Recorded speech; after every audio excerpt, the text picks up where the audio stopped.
Should be able to hear now. All good. Let me get this situated here. We're gonna move over to screen share for sure. We're gonna get that going, man. All right, busy week, right? I'll get this going here. I'll get this straight.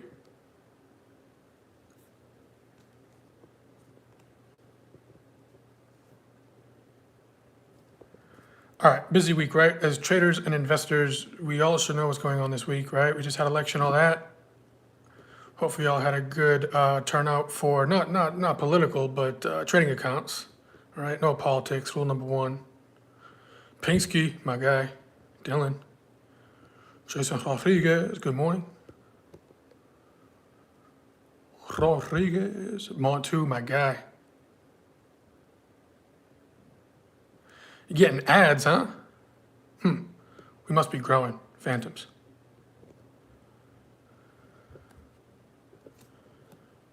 We must be growing. Okay, we're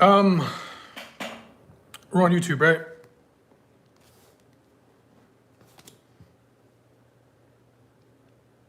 Good morning, Will.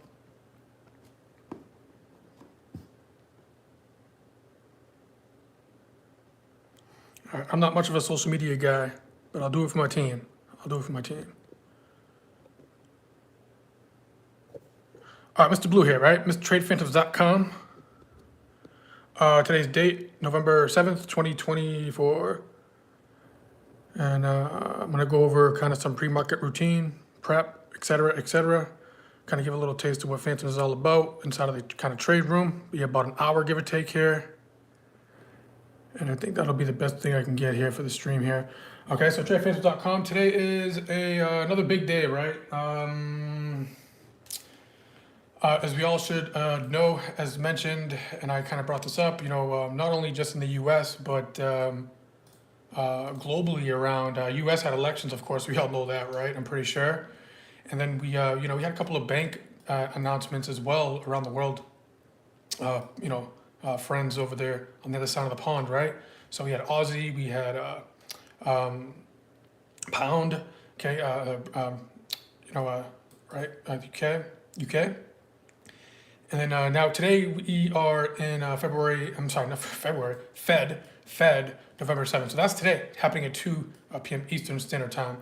Okay, so that's going to be a big deal there. So we'll see that. I'll take you to, then after that, tomorrow, not really much, pretty quiet in terms of the U.S. We have a couple of consumer sentiment, but as I mentioned, this is small peanuts relative to, an election and the Fed funds rate here in the U.S. Just real quick, if I take you to this website here, CME Group Watch Tool, this is from the CMEgroup.com, okay, the source of, futures and options. And to keep a long story short here, I mean, at the end of the day, the question is, what is the Fed going to do today? What's Jay Powell going to do today, right? Are they going to hold rates? Are they going to cut rates? And, there's kind of where we have a rate decrease scheduled for today, but when the Fed keeps paying higher rates for our bonds, something got to give. Yeah, something got to give. And we talked a little bit about that yesterday, not even a little bit. We kind of went a little bit more detail regarding that yesterday in the live trade room when we had a little bit more time.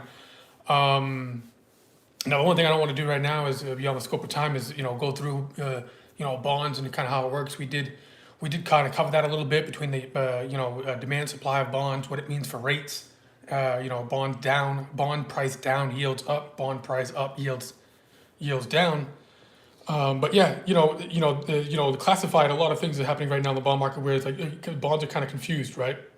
To kind of put it lightly, right? But the point here is too, that going into Fed, right? We are the day of Fed now, right? Post-election as well, right? So there's essentially 99% chance, okay, that they're going to cut 25 basis points, okay? So regardless of what you think and feel, that's what's priced in based on the probabilities of what the Fed fund futures are trading. Okay, so a lot of people on TV and all that kind of stuff, they have thoughts and opinions, things like that. But money, you got to put your money where your mouth is, right? So the Fed fund futures that is a tradable product. I wouldn't suggest to trade this. This would be kind of madness. But the key takeaway is right now there's a 99% chance that the Fed are going to be cutting the rates by 25 basis points, which is expected, okay, today, and that's just going on the Fed funds futures rate. So that's kind of a financial data that's facts, right? And the one thing that did change a little bit that I've noticed is that December and next month, which we don't want to talk about too much right now, but that did the needle moved a little bit in which that they might, I think it was at like 75% chance that they were going to cut in December. It moved down to 67. Okay, but still, let's get through today and this week with everything that's happening before we worry about next month, right? We got one today. Okay, so that's what you really have to prepare for essentially today, right?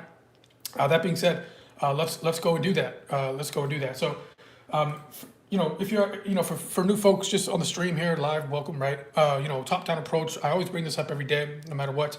We, at Phantoms, we analyze the markets through demand and supply, right? Demand and supply top-down approach, meaning multiple time frame analysis, and we start with the higher time frames, monthly, weekly, daily, and I kind of color code things orange, yellow, blue to represent those time frames. Okay, so anything that you see in yellow is going to be weekly. Anything you see in orange is monthly. Blue is the color code for daily, right? And this is a little cheat sheet here, right? I kind of call it Blues Clues for the team. Some bullish candlesticks, great. Location being most important. We got some bearish candlesticks. Location being most important. Of course, we dive deeper into where, when, and why we want to look at certain candles, and then the liquidity map, right? I'm trained in New York City style, kind of rip tape, kind of which is price action, liquidity here, right? So that's pretty cool. We'll have more time to spend on that if you're ever part of the team. The infamous Blue Clues, Jo, the GOAT, is in the house. Let me switch over to futures here, and I'll give you a quick little plan of kind of how I'm looking at Fed today. I was looking at QCOM for earnings. Earnings just came out for QCOM, and we do have a bit of a breakout here. QCOM's on my list this morning. I did a little rabbit hole right now. I get that. But QCOM's been in range for quite some time. We have a flat, monthly still up, basing. I got monthly, weekly, daily here. And as you can see, orange, right? So we've been trapped in this kind of monthly range for quite some time now. Okay, we got kind of a flat 200 on the daily. We've got a flat 20 EMA on the daily, sideways, sideways, sideways, inside bar, inside bar. And then today last night, I should say, we have earnings on QCOM, QCOM, and it is breaking out to the upside. And, this is on my list here because we have a gap up, and anybody who's accumulated shorts over the past month are going to be waking up this morning on the wrong side of this market. So that can provide a bit of a flush continuation to the upside potentially, right? Coming off of earnings, I'm pretty much done for earnings season up until NVIDIA. I'm already prepared for NVIDIA earnings. All right, that's maybe I have some time to talk a little bit about that. I'm not sure, but that's not until November 20th. Okay, I am long NVIDIA calls for a swing trade, and I picked up a little day trade yesterday for the team as well. But QCOM is gapping up to here, right? So we do have, we still have some time before this market opens, but this is what's called a clearing gap. Okay, I don't want to get too much into the weeds on that right now, but just know that it's on my list right now for potential for some play to the upside. Okay, implied volatility is going to be still a bit more high on this, just due to the residue of earnings options, right? So around earnings season, you have implied volatility higher, right? And so you can see it's high. Now this will drop down here. Today, but still kind of like a residue of high implied vol. This blue line right here represents implied vol IV, and as you can see, it's kind of up here. We kind of sectioned this out, what's high, what's low implied vol. So that will come down, but if we're trading, we have to be courteous of the options might be a bit more expensive, so to speak, from that high implied volatility from the earnings, okay? Let me keep this a bit more, let me bring this back a little bit more basic here, just real quick. If I go to the S&P, NASDAQ, Dow, and Russell futures. So I got S&P up the upper left, daily time frame. NASDAQ upper right, Dow lower left. Russell 2000, monster day yesterday, okay, on Russell. Now, one of the things too is, there's people on TV talking about, bonds, right? Bonds, and how, there was even some people saying that the Fed might even be hawkish in terms of, raising rates again, which is kind of insane, right? as supposedly inflation's coming down. But Russell 2000 broke up yesterday. So Russell 2000 is small caps, and they're the most sensitive to rates because they're smaller companies and they need, essentially, quote unquote, to borrow money, right? And so rates are more sensitive for small companies that potentially need to be funded and help, right? Apple, Microsoft, Nvidia, they have more. Google, right? These companies have more money in the bank, cash, than some countries, right? So they'll survive without even going to a bank ever again, right? Potentially, right? So small caps, small companies, they can't do that, right? Google was once a small company, now it's huge, right? So they need loans, right, on small companies, right, to grow. So they're more sensitive. So Russell, keep track of Russell and the bond market, right? They're kind of connected because Russell 2000 is a bit more connected to that bond market, right? S&P, big companies, like I said, Google's okay, Microsoft's okay, Apple's okay, but small caps. So I don't have time, but you can run what's called a relative strength, relative weakness chart on Russell and versus bonds. And what you want to see is Russell remaining strong, and then as that bond yield start to come down, or bond prices start to come up. Okay.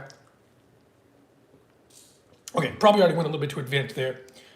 Join Phantoms if you want to learn more about that. All right, we're real live traders and not just one style. We trade everything, right? Okay, so we got S&P, right? As we all should know, some people stay out of elections and all that kind of stuff. I love it. I love the volatility, right? So we had one of the biggest moves that we had post-election, right? Up to, over sub 2% yesterday on the S&P, right?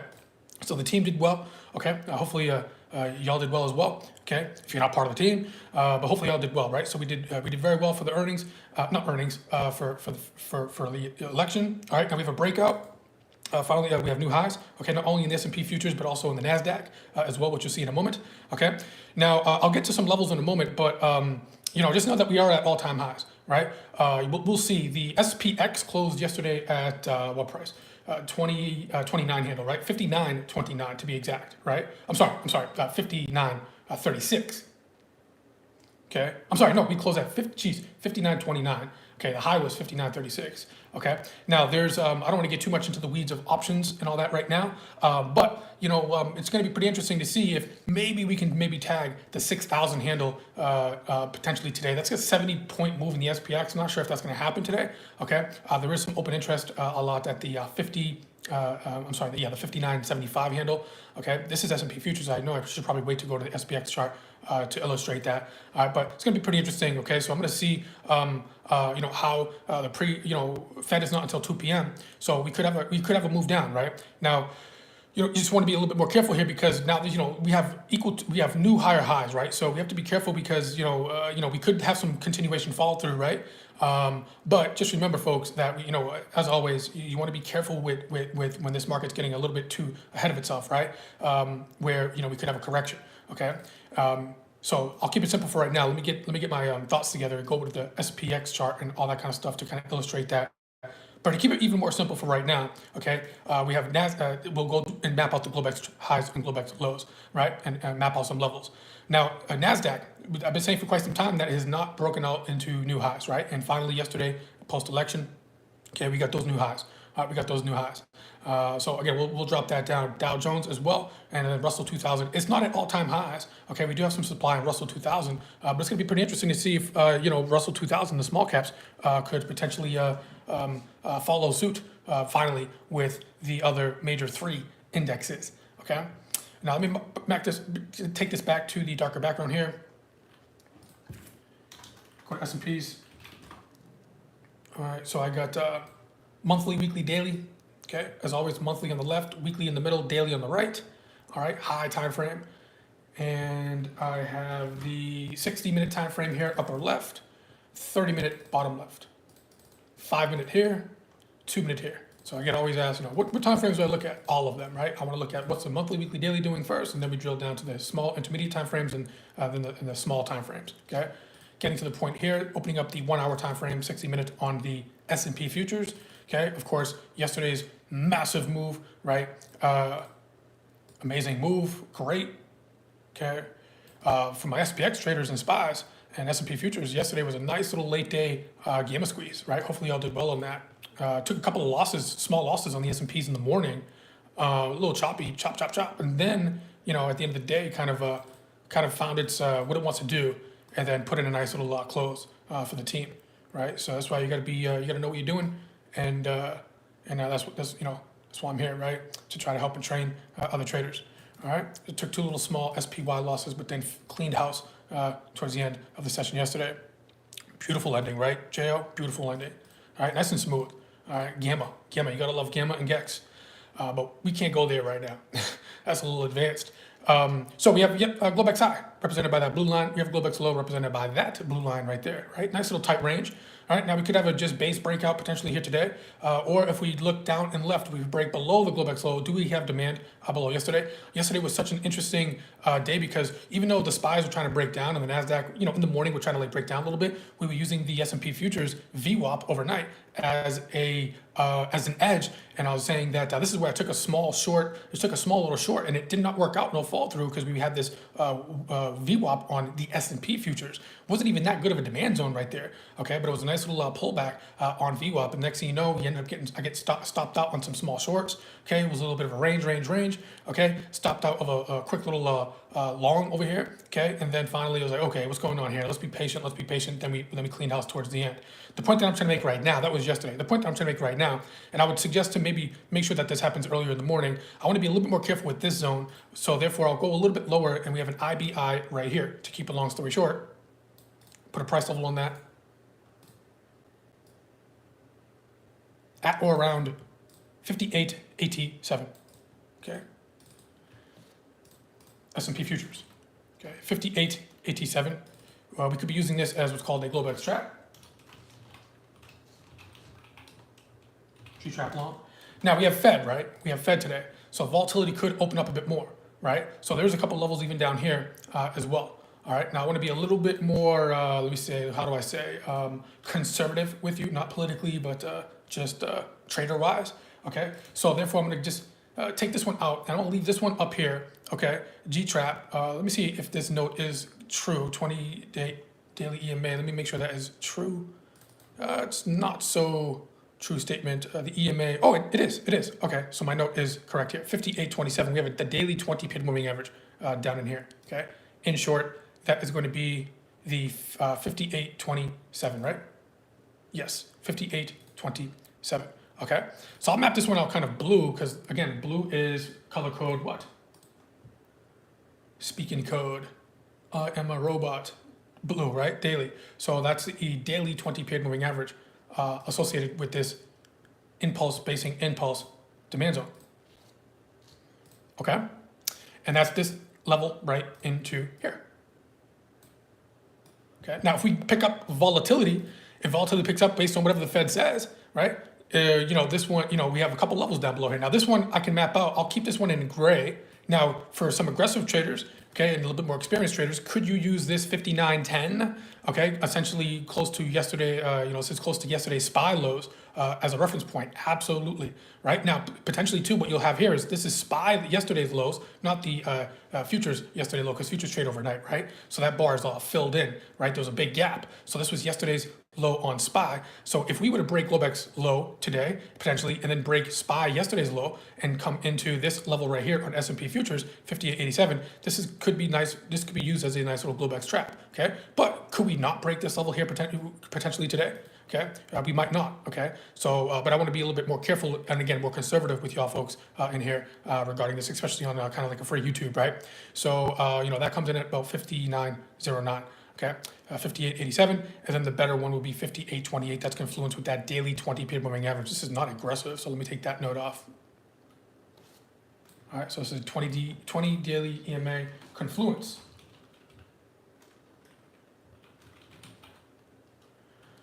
Fair enough. Okay. Now, do we have any supply on S&P and NASDAQ futures? No. Okay, so if you're trying to short this market, it's in the abyss. Okay, so the one advice that I would give you, just really quickly, is the only thing that we can really do is, you know, maybe a Fibonacci extension. Okay, that's the only thing that we can really do. We also have the JP Morgan caller trade that's put on quarterly. All right, that's 6,055. So that's gonna be a hit point. Okay, we have SPX 6,000 right here. Okay, and I'm actually gonna be planning to see if maybe we could tag this today potentially, and you know, I might even start to maybe rotate something here. I'm going to be using Fed today as a nice big potentially volatility move up or down to position myself. So we'll see if we can get a record-breaking 6,000 print today in SPX. I'm not saying that's going to happen. It's a long day, okay, but that's something with this momentum that could potentially carry up, okay, for it. If there's a time in a week and a momentum to do that, it would be right. It would be today, this week, right? And today's being Thursday, tomorrow's Friday. So it's going to be pretty interesting to see. The question would be: are we going to touch 6,000 first, okay, or can we correct and maybe fill this gap, maybe balance out on some monthly, weeklies, VWAPs, or are we going to touch 8,000 first, okay? All right, that's going to be pretty interesting, okay? All right, and I'm not saying that's all going to happen today, all right, but we'll see, right?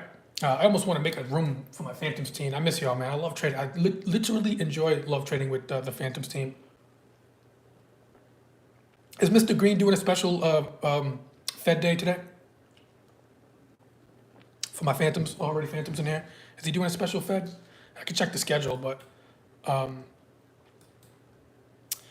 not sure about that. I can check the schedule though. He usually does. Really, he's not doing it. Usually he's Mr. Usually he'll do a 2 o'clock Fed. I enjoy listening to Mr. Green on Fed days. He just kind of cuts out the fat and tells you economically what's happening. He's super awesome at that. Mr. Fed, yeah, he's awesome at that. That's his wheelhouse, man. He loves it. Okay, so cool. So I'll be pretty interesting to see today. I might even start to maybe pick up, there might be kind of like a small little YOLO play today for a 6,000 call. All right, but again, I want to see how this market opens and how everything digests, right? But let me get to NASDAQ, all right, and map this out. So again, hopefully y'all got these numbers here, 58.87. We can reference yesterday's low, and then 58.27 on S&P futures. NASDAQ.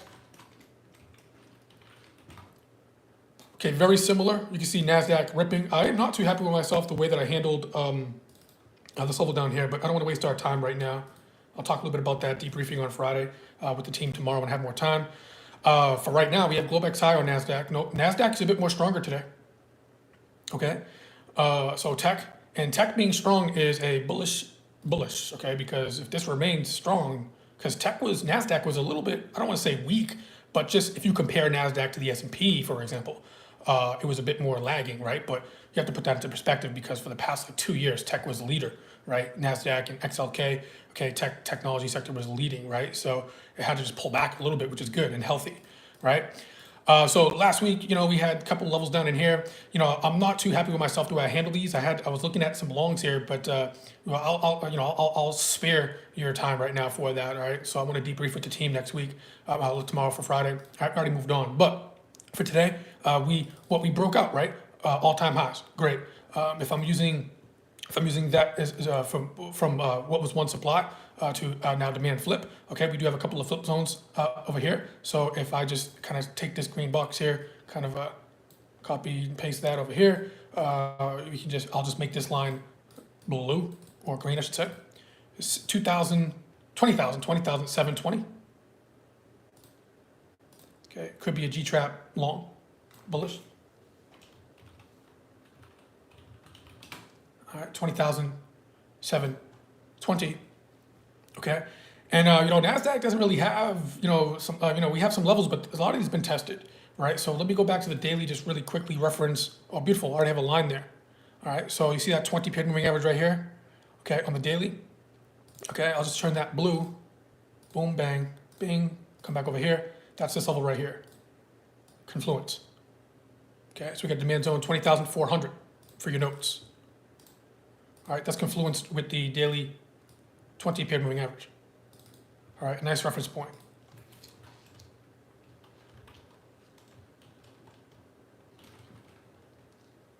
All right, that's why I color code things blue, so I kind of know, okay, great. If I see a 20 daily EMA, blue, that's how I know that this is a nice little level here that's confluenced with the higher time frame. So we got levels upon levels down in here, right? A couple of swap zones, flip zones here.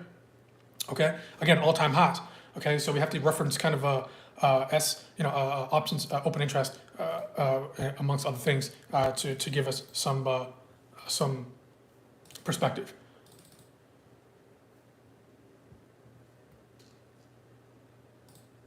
Okay. Also, just real quick before I forget, in addition to the 20 PM moving average to help confluence with the zones. Remember, folks, we got our monthly VWAPs, weekly VWAPs. I'm leaving yesterday's VWAP on to get some perspective. I also left Tuesday, which is the day before the election, or the day of election, but we get the results next day for, right, etc. So I'm still using that for some rebalancing here to see if and when, if we come down below, if we come down for some rebalance. Okay. Okay. So VWAP, volume weighted average price. Okay. Gives you kind of a perspective of we don't want to get markets too far too fast, right? They snap back. Okay. And you have to put that into perspective. And the same thing in the QQQs, okay, for QQQs and S&P, NASDAQ, futures traders, okay? So I got that over here, right? So it'll be interesting. So yesterday's low on SPY could be interesting, right? And that will be some VWAP balancing here. Also, last week's high could be a retest potentially over here, okay? I'm not saying it could happen today, but we got Fed, so anything can happen, right? All right, I'll save some time here. Let me see, gold. Let me see. Let me just take a quick peek at oil. Oil. Oh man, I'm not gonna waste our time here. Oil is annoying, right?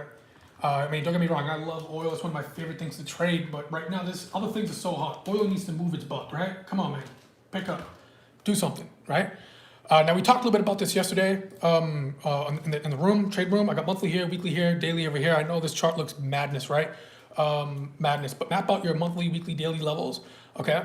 And then yesterday we had a nice little drop down in gold, right? So risk on environment, gold got sold off a little bit. Gold's a safe haven, all that kind of good stuff, right? Now we did drop down, right? And if I go to just long story short here, what colors do I see here? Orange, not orange, yellow, and blue. Okay, so we had a nice little drop. We had a little bit of some continuation, but we're coming into some demand here, right? So we have yellow, which is weekly demand, and then we have blue inside of that refining, okay? And, as you can see right now, gold is just picking up a bit out of this level here. Okay, mapping out our Globex high, Globex low. Just gonna clean this up. All these levels maybe got tagged here, right? Okay, usually I keep them on for the trolls, right? Bing, right, hit, bing, hit. Eventually came down. Now we're down into, lower demand down in here. So I can clean this up just a little bit here, right?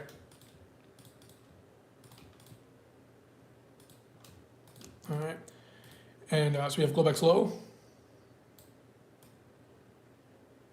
I'll bring this over more so y'all can see, of course.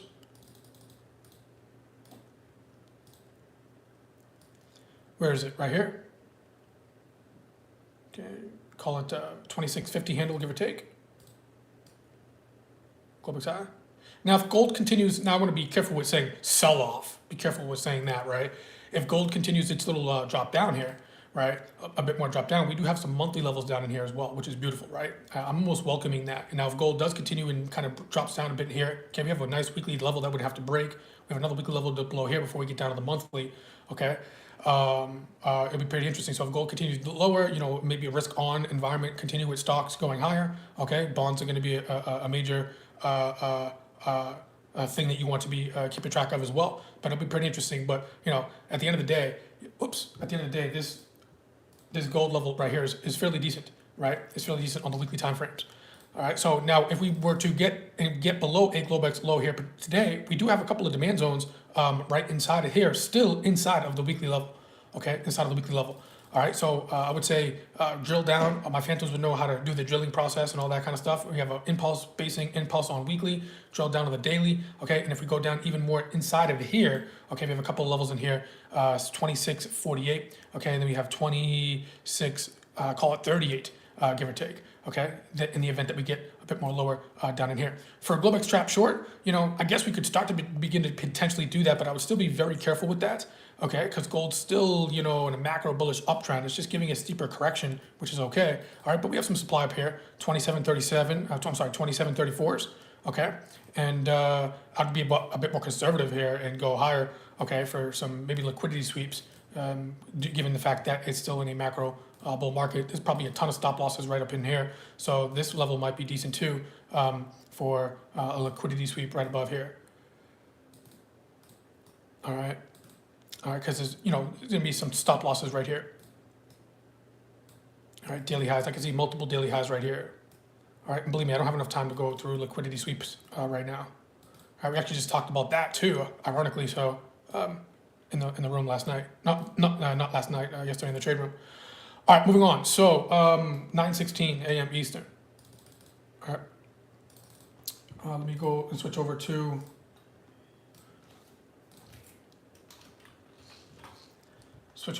what are we at VIX? So we got VIX. We had a vol Vega crush yesterday. All right, which is kind of what we needed for this market to go up. So, you know, I was not shorting anything going into elections. So the team did good, crushed Tesla. But anyways, moving on. We have so far VIX down today. All right, sub 4%. Right, so the thing you need, but we are at a level, you know, VIX demand supply. I mean, yeah, you can chart it out. All right, but you know, it's more of a well, how do you want to go there, right? Just understand right now, VIX down, market up. Okay, VIX up, market down. So we map this out overall in the bigger picture, grand scheme of things in the higher time frames. All right, so VIX vol down, and we also map this out on the intraday. All right, with the overnight high here. Okay, so we have a gap down. All right, we'll see if that gap fills today. So VIX down, market up, VIX up, market down. Now you can see VIX is volatility, right? So volatility, the vol index, the vol complex right now is a bit more quiet, right? So all things being equal, if it's pretty quiet because really it's already low and it's coming down, right? So you know, I don't want to get into how to trade volatility. It's a very complex subject that we need more time. Believe me, if I start talking about that, I won't stop. But you know, just know that the moves are going to be all things being equal, unless the Fed comes out and says, I'm just going to screw everything and just mess everything up, right? Which Jay Powell's probably not going to do. He's probably going to just stick to the script, right? You know, you can see the moves even yesterday. We had a little bit little baby spikes, but not really dramatic moves. So volatility on vol is slightly down. Okay, if that makes sense. All right, maybe to some yes, maybe to some no. Okay, but just to keep it simple, if this continues to fade down very gradually, it's still going to be bullish for the market. Okay, if this does spike up and starts to take out these levels here, okay, well maybe it might be fading down just a little bit more. Okay, digesting yesterday's move and could be coming down. All right, now keep it there for right now. Right, SPY. We usually call out. We usually map out. You know, a call put matrix. I don't have enough time to do that right now. Shout out Jo, the goat, Jo. Man, he's constantly improving the trading team at Phantoms. All right, SPYs. So if you know what you're doing there, you know, SPYs are at 593. You know, nice even number. So you can use that as your at the monies and map out that call put matrix there. Okay. Now we do have a gap up, right? Move up, move up, move up. Close green and then gap up. Okay. Now a little bit novice-like. Okay, so you know, just be careful. But again, like I said, momentum. You know, we have long day today, Fed, right? So you know, we'll see. I would even love to see if we can get maybe a tag of 6,000 before the Fed. All right, we'll see. You know, SPX is probably going to be coming up, gapping up into probably the. Let's see, where's going to be SPX? Give or take. What do we have? 0.33%. Give or take.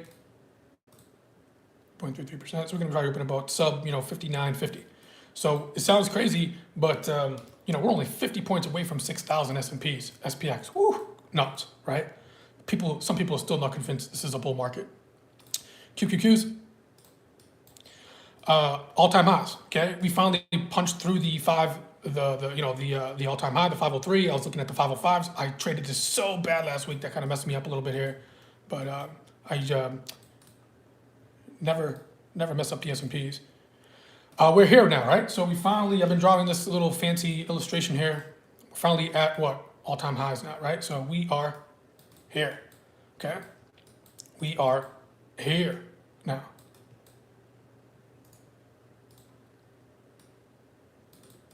All right, you like my drawing? All right, pretty cool, right? Whatever, probably not. Anyways, moving on. So we're here. All right, new all-time high level. Congratulations. All right, and this is in the abyss, right? So again, we have to use options. Okay, we have to use options. Matter of fact, let me load the GEX profile right now. Get that going. AWM on fire. All right, now just look left, okay? It's not at all-time highs. So IWM still has to have some work to do here, right? Still has to have some work to do here. All right. So just look left. We do have that supply, all-time high supply right there. Okay. Dollar. Kind of getting a little weird. USD/JPY caught USD/JPY. GLD. GLD. We have an island gap on gold today. That's a powerful one there. Let's see if that can continue. Came down right into this little area here. Impulse, basic impulse. Man, you gotta love demand supply. Interesting, we get the weekly level down in here. Silver, same thing, island gap. That's powerful. So this might be a decent little pullback for you, so for some folks to start to maybe accumulate some more, right? Gold's down, what, 4% off its all-time highs, right? So not bad. Just know that we, if we, in the event that we could come lower, maybe you could start to accumulate some here, sell some puts lower in the event that we do go lower, okay? There's something that I call pyramid position sizing, okay? So you want to get, you can maybe build a position, okay? It's not just about one trade, it's about, building a position. So, you can activate this pyramid triangle pattern here and start to build some position into gold as it's coming down. All right, that's a high level concept, pretty simple, but pretty high level concept where I need a little more time there. But I'm just letting y'all know that, hey, gold is at a level of interest that if you wanted to buy some gold, man, you don't want to be buying all time highs. All right, it's 4 or 5%, sub 4 or 5% off all time highs. All right, to map out your levels, we could come lower. Okay, there's the yearly VWAP, so it's getting a little bit far. So that's that next weekly level that I was talking about down in here. Okay, so for my options traders, okay, you can maybe down day. We had a nice little big move down day yesterday. Okay, you can start to maybe sell some puts down here. Maybe start to accumulate some cheap calls and or maybe just some low, some small sizing in shares. Okay, with the thesis that we could come lower, and then you want to build more position as we do potentially. I don't know if it's going to happen if we do come lower. Okay, Apple. Apple's a little weird right now, right? Come on, Apple, what are you doing? So just be careful with Apple right now. We are at a decent little level, but yeah, Apple's been yeah, right. So just be careful with that. Nothing's really sticking out to me in terms of the gap. Amazon, on the other hand, we caught Amazon beautiful. We had a swing trade on Amazon. We had a yesterday day trade on Amazon. Everybody was making money. Bezos taking pesos from Bezos, as we call it in the trade room. Now just be a little careful here. We have a move up, slight gap up. We could have still some continuation. Okay, but just make sure the intraday tape is going for that, right? We are in the abyss, meaning there's nothing to the left, all-time highs, right? So, but just be diligent, right? Because, with Fed, maybe some exit distribution, right? I got a couple of runners on, very small, right? I think I got like 2 runners on, one in my IRA, one in my other little trading account. We crushed these options yesterday. All right.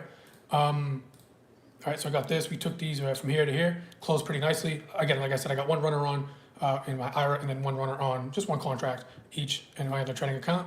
All right, so we'll see if I can just squeeze out more there. Now, these options are expiring tomorrow, so you want to get out, okay? Google, some of y'all caught this yesterday. Good job. We caught a day trade. Some of y'all left on some Google. Shout out Joe Frank. I think he left a runner on. Good job, brother. All right, and shout out to the team because somebody had called this out when Google was down here. So teamwork makes the dream work, right? It's not just about myself, Mr. Black, Mr. Green. It's about the whole trading team, right? Tesla, crushed Tesla yesterday. Good job. I got some runners on as well. I put that out to the team. We'll see if Tesla can get up to 300. Okay, all right. There's a short squeeze going on right now. Somebody mentioned Meta outside gap. We had a nice little talk on this yesterday. Anybody take this trade? Because we had a fakey breaky right down in here. Okay, we actually talked about this. Okay, actually panned out to what we were looking for. If I didn't take it personally, for the record. Okay, but we were talking about this yesterday, and I was like, oh, this is nice because we have a monthly VWAP. Okay, swiped out, fakey breaky, and we had a nice candle, right? We talked about it. What candle was that, right? Find Waldo. It was kind of like a red bar, inside bar here, and then we have fakey breaky swiped, and then we were saying, okay, well, let's see, wait for the close here, or get closer to the close. I want to see this green bar come back and reclaim back up in here, and then boom, we get a nice little pop here. Okay, down at low range. Okay, so pretty cool. Now Meta, Meta, I don't know, for some reason I trade terrible on Meta day trading wise. So me personally, because I'm data driven, All right, for whatever reason, Meta and I do not get along for day trade. So part of being a professional trader, not to give you a quick little TED talk too long here, is understanding yourself and understanding your data. Okay, for me, I might have to just pass on it, right? Because that's what my data tells me. Okay, AVGO on the other hand is opposite of that. It's one of my faves because AVGO ticker and I agree. I don't know. I see it right. When it's good, it's good. So I love it, right? Outside gap on AVGO. Okay, so pretty decent here. Had a little nice little hammer bar close here, and we're coming up. Okay, so yeah, this is an outside gap, so that's on the list there. MSTR, awesome. Shout out Jo, giving us some I don't want to say inside information. I don't want to say that at all. That's not the case, but giving us some data on MSTR. Of course, Bitcoin heavy on this. We have some sold puts down in here, right? So this is looking good. You could potentially for the phantoms that have some sold puts here. These are expiring on the 15th, but the put premium is very low already. So you probably already got, I'd say about what 80, depending on what you sold them at. You probably already got, I'd say about what 75 to 85, maybe even 90% of what you're going to collect on premium anyways, with the massive gap yesterday and the time that's going by. So if you want to kind of clear some risk pre-Fed, today would be a decent little day to do that. Okay. All right. I actually think I cleared a little bit yesterday, if I'm not mistaken, or did I do that in Microsoft? I forget. I do so much stuff. I can check my account right now, but I'm not even wasting our time right now, right? But yeah, I'm going to be doing that for the record. Okay, I'm just going to be clearing. Why not? Right? I'm going to just clear some risk. Okay, off of that. Take my money, get my margin back because we sold some puts. Okay, and then in the event that we drop down, okay, well, good. I'll just sell some more puts down and potentially here, right? All right, and rebalance.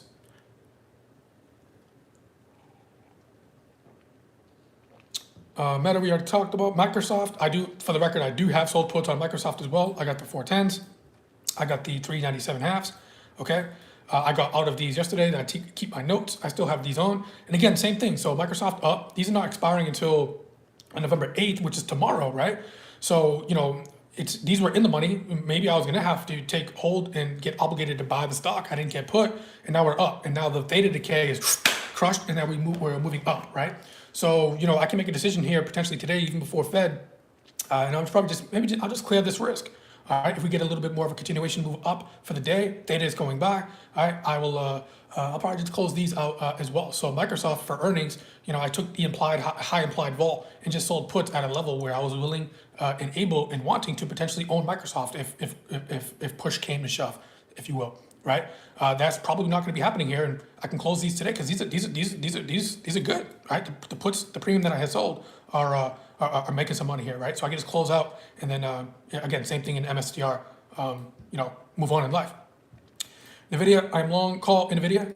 All right, not only for a swing trade, but for a day trade. Okay, we started, myself and the team, we started to already prepare for earnings, which is November 20th, back over here. Shout out to somebody who called NVIDIA coming down into the monthly VWAP. Okay, so again, I built a position where I got heavier, lower, so the triangle kind of looks like this, right? And this is looking good. This is looking good, right? Now earnings are, now Fed today, obviously, right? Earnings are the 20th. All right, we'll see. Hypothetically, let's just say, and I don't talk hypothetically, but let's just say that even before earnings, which is the 20th, which is what, not even next week, but the week after, 2 weeks from now, we might be printing I'm not saying this is going to happen, but what if we are? I got a 150 strike call for the swing trade that we were building up down in here, okay, expiring November 29th. Okay, then I got some options that I just got snagged. Yes, we got in yesterday, okay, for a day trade. I kept on like a runner on my day trading account, okay, and then I added some short dated options for tomorrow's expiration. Okay, so we'll see if this continues to rally. We'll see if I can take some profit on the one that I got in yesterday on both of those. All right, now I just want to take a look at QCOM real quick. That was on my list. All right, QCOM has clearing gap.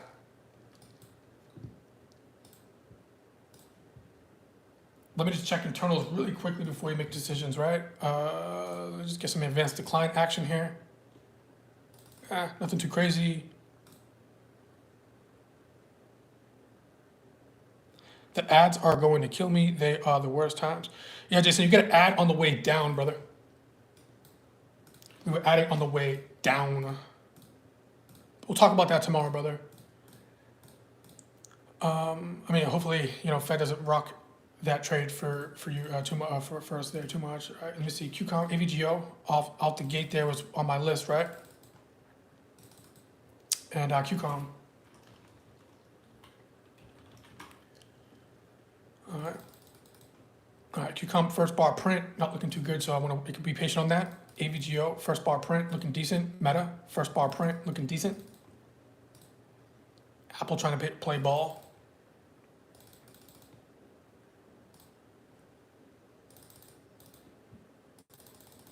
All right, NVIDIA. NVIDIA's always like a late bloomer, we'll see.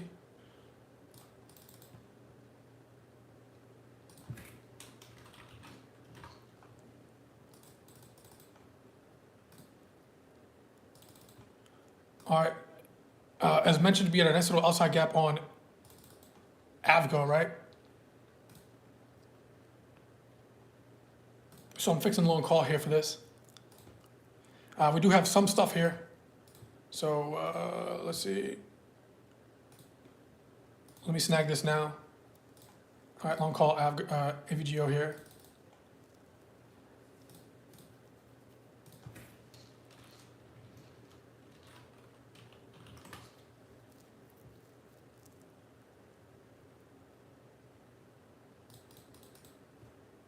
I just do day trade here, so you know, November 8th expiration here. What are these? These are the 185 strike. I go for about $1.35 Avgo here. So long call AVGO. What is this? The 185.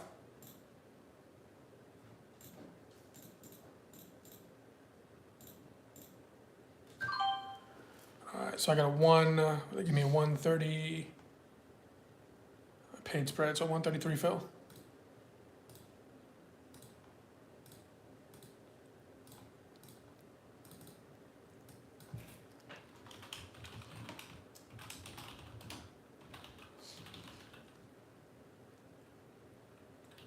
Day trade. Long call day trade. Meta. I suck at trading it, but looking decent. Google, nice. Google looking decent too. Get some continuation there. There you go, NVIDIA's picking up. Q's looking good. Amazon looking good. Bullish. Make sure VIX is down.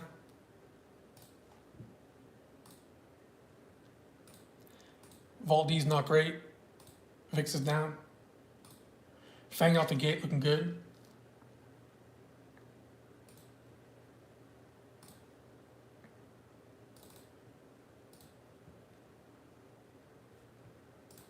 Let me just check one thing here. QCOM, so no fall through here, but we are retesting, so this is still on my map radar here. We can be patient on that too, because I can let the implied vol come down a little bit here. I just want to make sure we're not running into some kind of negative gex here. Getting smacked.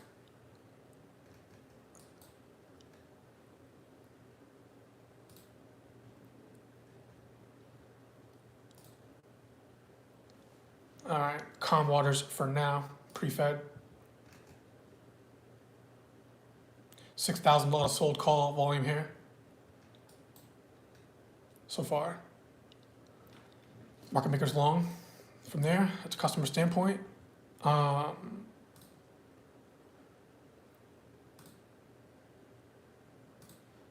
right, Google looking good out here. It has nothing really to stop it there. I know some of y'all held on to some Google yesterday. Good job. Google did good yesterday.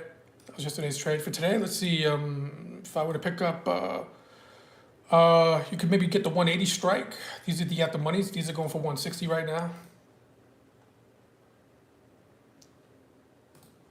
All right, 165. So at the bottom one here, the 180 strike for tomorrow's expiration.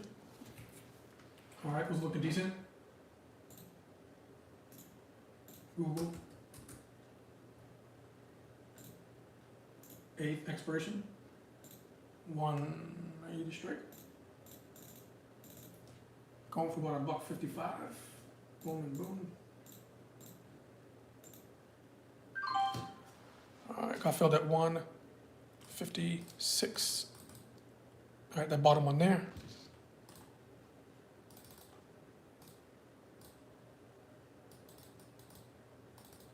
This was yesterday's trade. today's trade? Meta fall through new high. Make sure you take some money on Meta because it will zuck you. Z. I said Z. YouTube algorithm.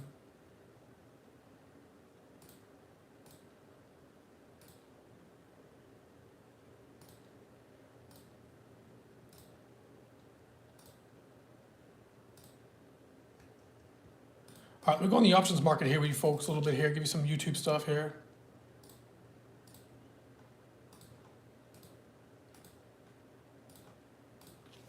That's Avgo, we're already long there.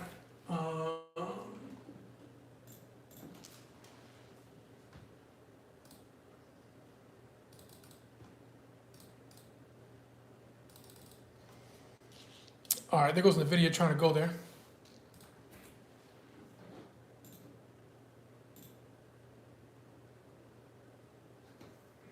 All right, those options are up. Everything that we got in NVIDIA is up. So, all right, we'll see. Long day. This is looking good. Now, I'm already loaded up on NVIDIA, man. So, I want to control my risk a little bit here, right?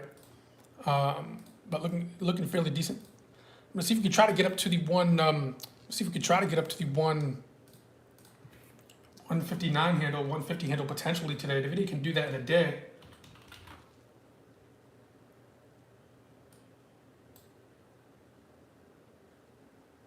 All right, so these options here, the 150 November 25, we got these. I bought these at like 6 something, 5 something. Then I loaded up on like these at 3 something. So these are up already 100% on the third ad, which is good.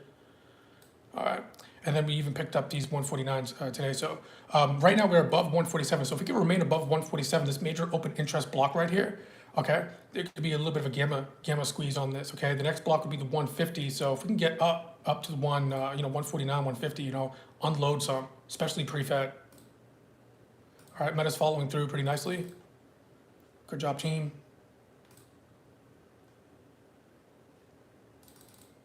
All right, Google did make a quick little new high here.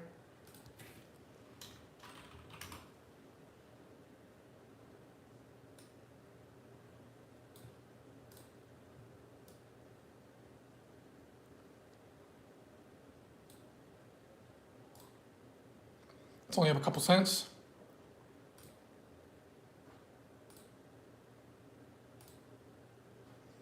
Amazon on fire. Anybody still in on this? I'm going to TP some here, okay? I don't know if anybody's still in on this, but these options exploded here. Hold on, give me a second. I don't mean to be selfish here, but this is real life stuff, real life money. So like I grab this, right click, create closing order, boom. Hit the market, boom, TP Timmy. Give this to the team. All right, I have it on in another account as well. I'll leave at least one on just for, let's go, right? What's Tesla doing, baby? What are you doing today, Tessie? Hanging out? On my radar, always on my radar. All right, so let me do something here for you folks on the tube here. SPX.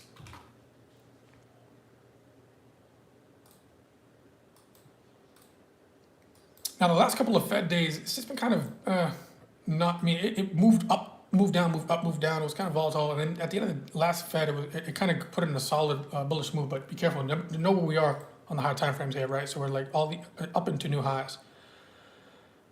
But let me see, 6,000. We have obviously a block there.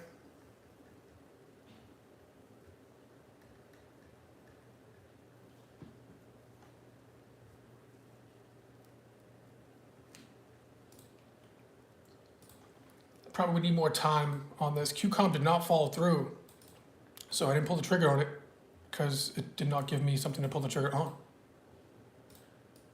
All right, Q's are strong here. So I probably need more time to talk about SPX there, but more than 5 minutes, that's for sure.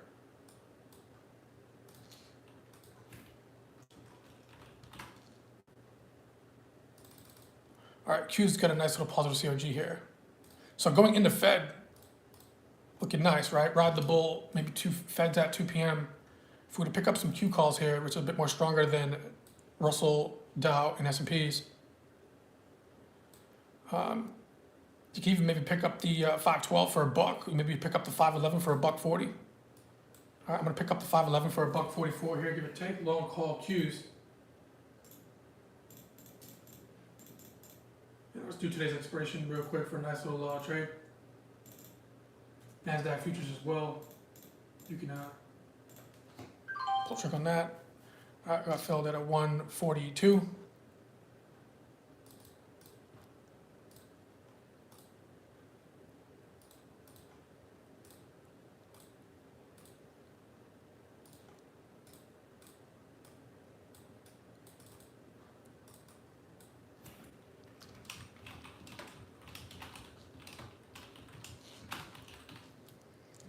All right, my phantoms will know how to manage this. Make sure you understand your VWAPs. We could come and we had a little, we could come lower, maybe right a little bit here.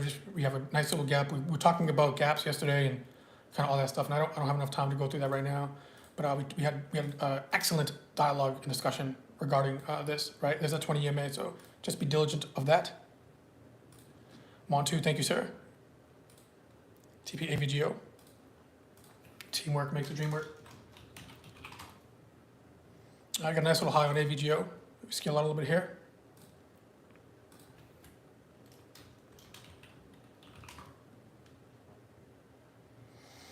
Not a lot here, but we'll see. Just TP some, reduce some size. I know stuff if you're only trading one contract. All right, not a lot there to shout home, but definitely got a 140.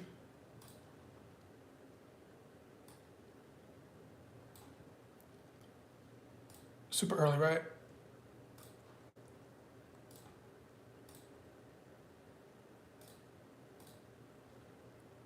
That's nothing to shout home about by any means, but just take profit. We do have a little something on the smaller time frames that are coming up into some supply, so we call TP Timmy, take profit. Something, right? Let's let it rip.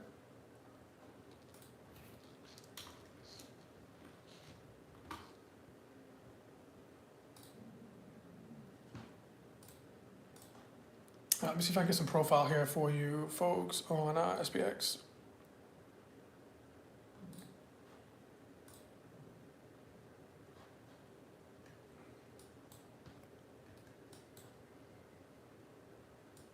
All right, so far positive GEX. Oh, this is a 30-day aggregate. Hold on, I digress.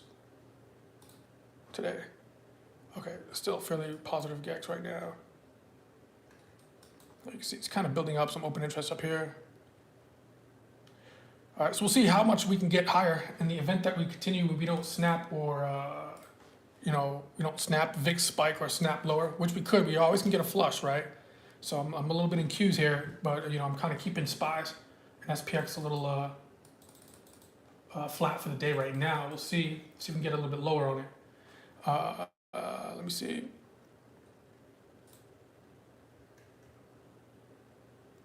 Now there's a massive iron condor down here for today, 85.85, 58.85, and then I think he has on the 59.75. So he's cutting it close. There's an iron condor.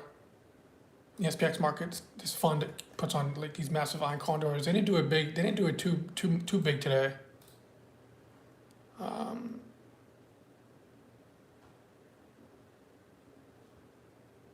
Love you too, Jose. Te amo.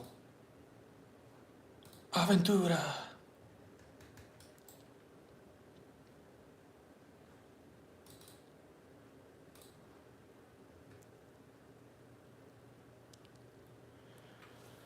Yeah, this is an iron condor guy here. I can see him right here and right here. I see you. So I want to see a little bit more time here with this, how this pans out here. Right now, it's all over the place. Woo. It's all over the place right now.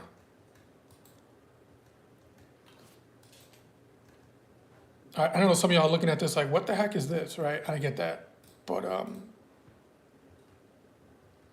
options order flow, GEX, DEX, convexity.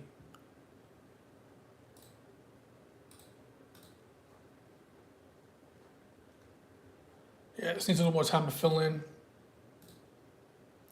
Can't get a thumb on the pulse right now, so let traders digest yesterday and see how this fills in. You can see it's all over the place right now on the SPX profile here.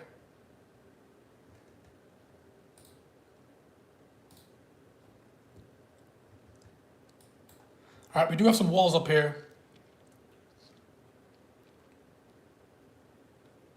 I wanted to see if I can get an opportunity to maybe get an options SPX option and see if it can blow up.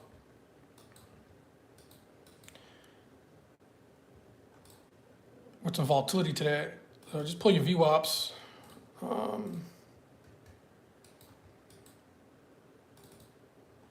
You know, I would almost welcome and almost kind of selfishly want it to kind of come down.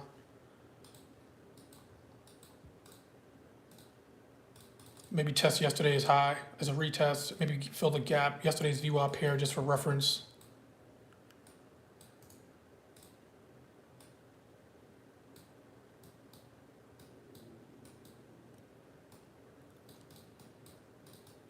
All right. But Fed's wild, okay? You know, sometimes sometimes the Fed days are just very wacky, right? Very wacky. So there's a couple things that we do for it. You know, obviously get your VWAP, pull your VWAP for the day, know your monthly, your weekly, your dailies. Again, I'm using yesterday's as well, keeping it as a reference. Okay, that blue line there. And then you'd pull a VWAP at the 2 p.m. announcement, and then I'd pull another VWAP at the 2:30 p.m. Podium talk, right? And you can reference that, right? The first move, sometimes it's the first move, then there's a second move, then there's a third move. So, you know, maybe stay out of the first, second move, right? When you get some conviction one way or the other with potentially some fall through, okay, you can go. But usually what I like to try to do is position myself a bit before the Fed. So, meaning that I would almost welcome, you know, it to come down and retest, maybe get some SPX options up here, right?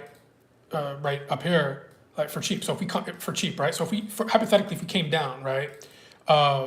And, you know, let the GEX profile kind of work itself out a little bit there so I get more consistency, right? And foundation on what's happening in the options market, that would be awesome, right? Now we might not get that. We might have a push up into the 6,000, and if we get up to 6,000 pre-Fed, okay, I might even elect to maybe pick up like a cheap put out of the money down here, okay? Because I'm telling you right now, I long-term invest. I'm not just a day trader. We do everything in Phantoms, right? And my long-term portfolio is up right now, right? Nancy Pelosi's portfolio is up, right? So, you know, after I get off the mic here today, long day before Fed, but 2 p.m., you know, I'm shaving out a little bit of my long-term portfolio because what? Stocks are up, right? So what I'm trying to say here, what was that? Amazon? Nice, Amazon. Anybody long Amazon for the day? I'll let go of that last little contract here. 210 was my number that I was kind of pinning here. Amazon.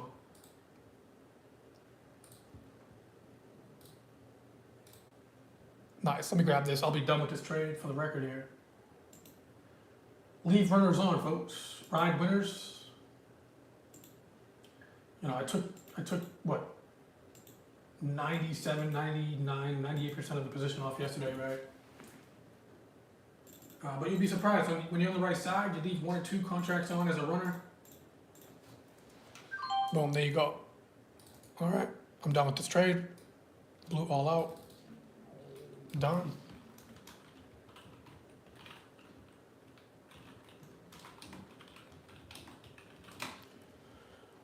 What am I saying here? Zoomed.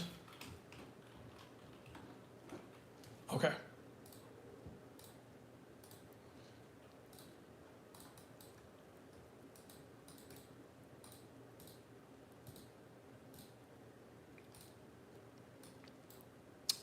Yeah, so, I mean, I was, okay, well, I forget exactly where I was here, but yeah, I kind of almost would want to welcome to come down so I can get a cheap maybe call up here for it. And then, you know, if we tag, you know, for example, if we tag 6,000, that's record breaking, okay? You know, a lot of the firms out there only had 6,000, maybe 6,000, 6,100 as the end of the year, what are they called, projection, right? And we're already there and we still have a couple of months here, right? So, you know, it could be a time to maybe distribute just some of the long-term portfolio in the event that we have, correctional move off here. Right now, the momentum is good, right? So it'll be pretty interesting, right? So even at 6,000, it's hard to say right now because I don't know because it's a couple of hours away, right?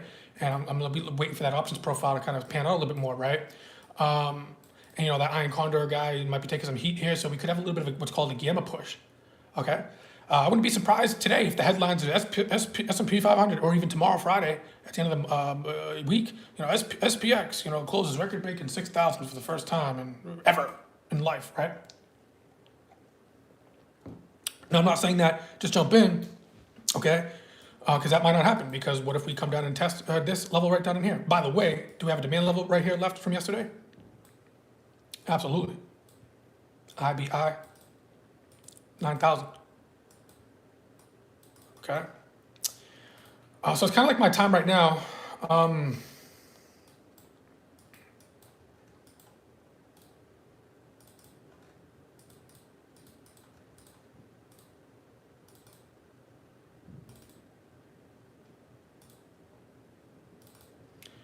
Fade view up here.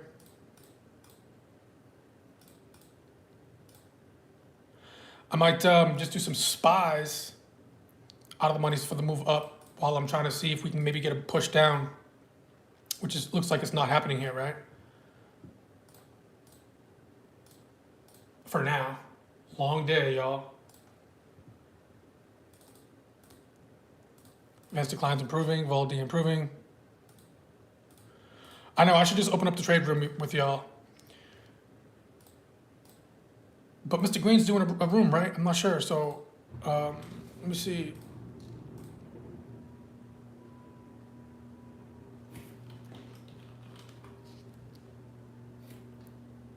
Google AVGO really not falling through that much there. Back at break even. 10:30 is green.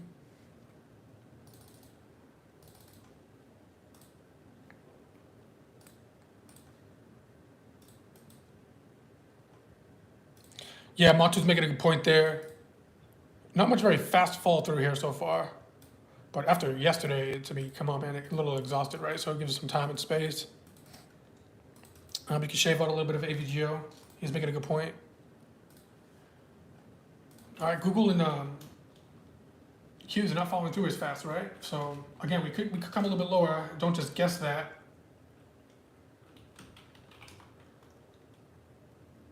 All right, AVGO's up a little something there. Let me just unload a little bit about AVGO here. AVGO 2. However, Google and Qs on that little push there. 143. Still early, right? Is it down 20 cents for the record, right?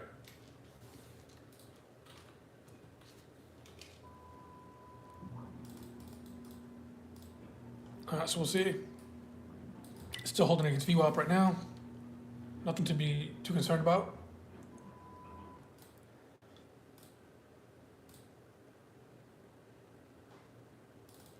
AMD looking good. It's good for small caps.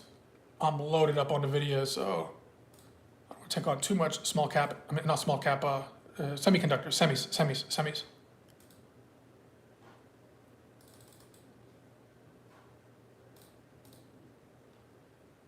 All right, make sure hopefully y'all liquidated some Amazon here.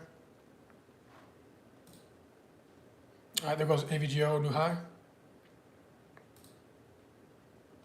Come on, NVIDIA pump.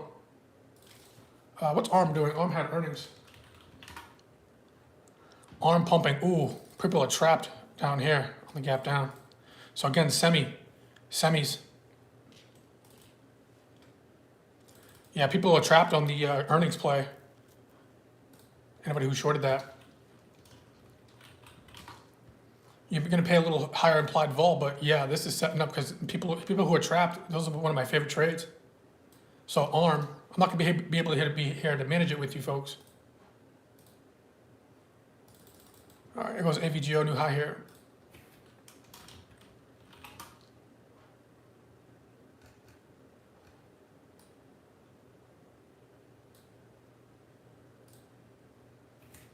I'll TP a little something here for the record here.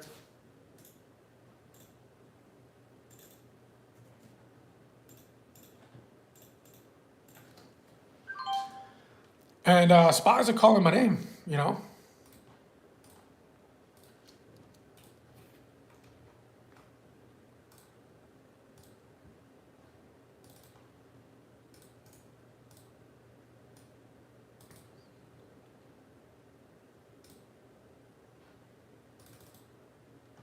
Google on his VWAP.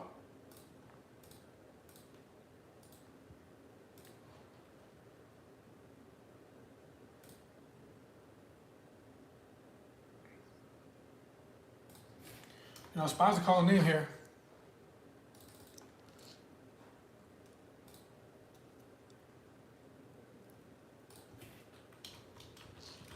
Let me just check internals real quick. They were getting a little bit better.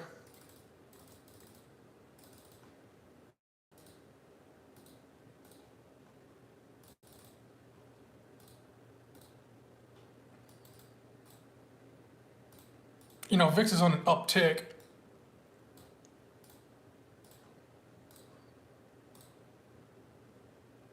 Wouldn't be too concerned right here. But SPY just popped new high. If anybody's in this SPX trade, I still got some on. I'm going to take some profit, but those are well in profit. All right, looks like Q's are making new highs here, right? Intel's going. Yeah, things are going, folks. Yeah, you maybe shave out a little bit of Q's. Scale out.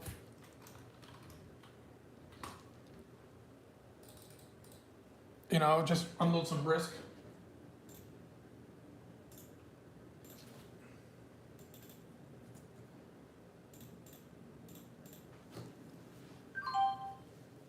All right.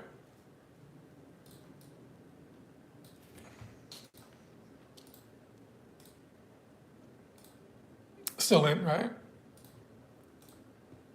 But ABC always be closing.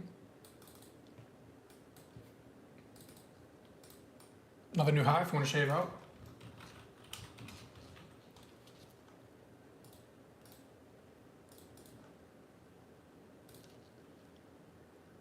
I got a 159 fill. Uh-oh, battery's dying on my iPhone.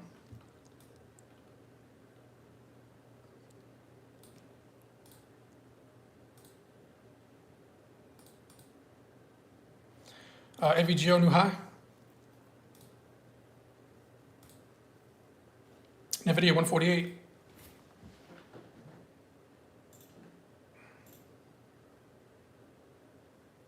Those options that we bought for 80 cents yesterday, they're going a little bit there. Okay, so you can shave out a little bit here if you want. All right, they're going for about $1.18, so they're up. So along with the swing, we're gonna TP a little NVIDIA here. Got a lot of contracts, so for 80 cents, I loaded up on these. So let me be a good stewardess of my money and TP some here. TP some NVIDIA. It's got a 121 fill on these, okay? On some of these. Got it in my IRA, switch that over. Bing, bang, boom, bang, bing, bang.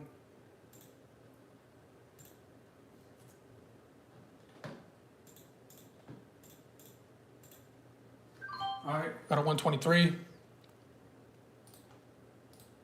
I gave this to the team yesterday. The swing trade options are going for 7 something there.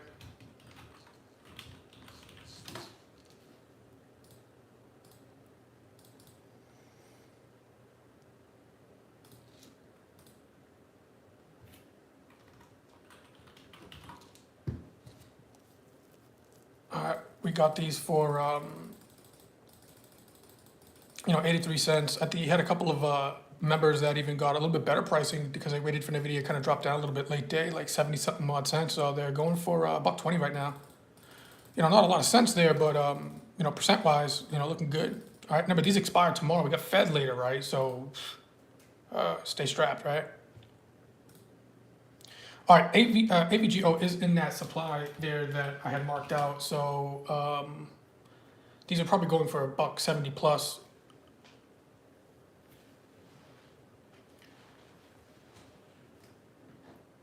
So go to naturally here, TP some, right?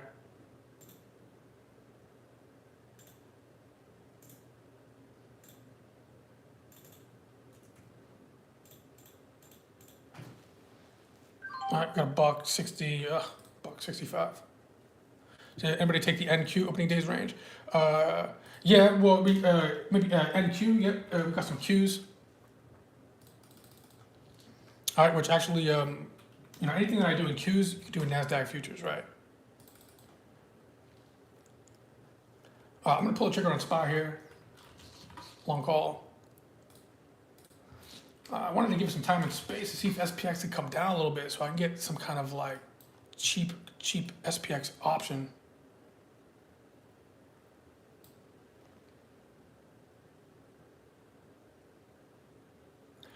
Great question, Andrew Jenkins.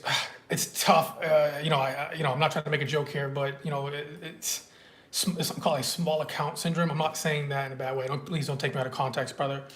I was a beginner one too, right? A beginner at some point, only trading one contract. It's tough, brother, right? Because you want to TP some, but today, I'll be honest with you, and I'm always honest with everybody, but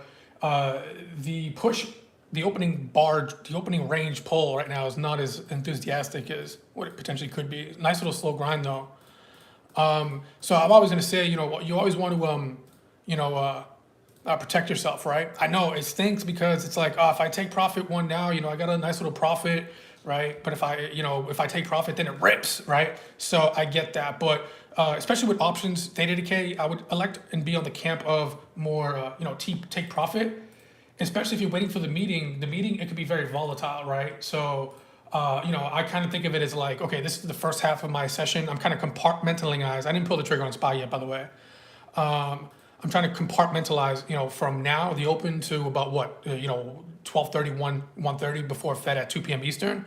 And then kind of second half, if you will, from 2:30, 2 o'clock, 2:30 to close, right? So anything that you kind of do from the morning till I'd say 12, you kind of have to compartmentalize, if I'm saying that the right way, and then kind of see what's going to be happening, later, right? So in short, I would say protect your profits, all right, especially on a day like today.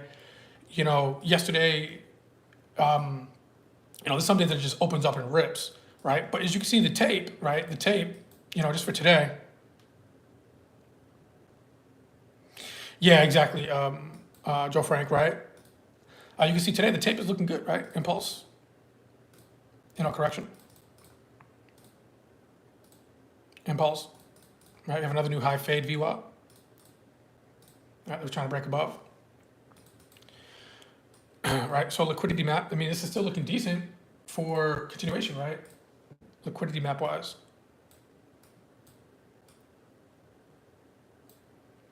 That's just what we classify quadrant 3 and 2, right? Impulse correction, so buy to enter long, positive CRGs, right? And then we'll see. So right now, what is QQQs pending for? QQQs are pending for a equal to, we're already at an equal to on a new high. All right, so I forget your first name, Jenkins was asking, right? So if you got some long, and I know it's like, if you're still holding, even on this new high, you can even just you have to make a decision at some point, right? Maybe liquidate some.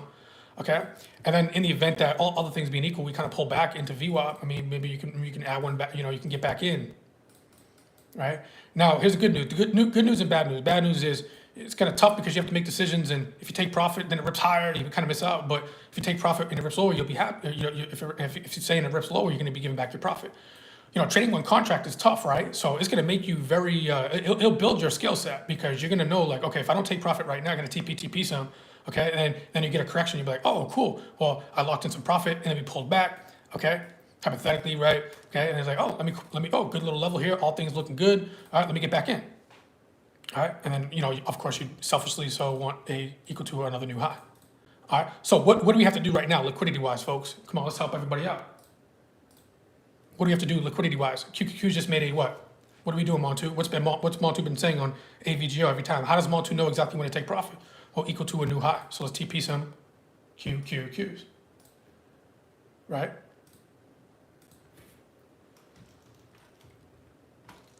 All right, Phantoms, we trade tape. All right, no BS, just straight tape. So let me take some profit here. QQQs, make sure you unload some. So Jenkins, right? This would be a place where, yeah, you probably got to take some profit, brother, right? I mean, I haven't checking tones or anything like that right now. You check that too. All right. Well, like right now, you got a nice little gain. Okay. Yeah, you might miss out on a little bit more of a push higher. All right. But what if it comes lower? All right. And then you can have a rebalance and then, positive COG and try to take it again. All right. So again, like I said, the good news is it's going to build your skill set because you're going to have to think very logically. I know it's tough, brother, but just stick with it. Stick with it. And one day, if you continue to learn the skill set, if you're serious, you grow your accounts and you'll be trading 2, 3, 4, 5 contracts, 20 contracts, 30 contracts, 50 contracts, right? And then it's a ding ding ding peep peep peep, right? And, you'll see some folks I'll see me have like literally 8, 10 TPs. Take profits.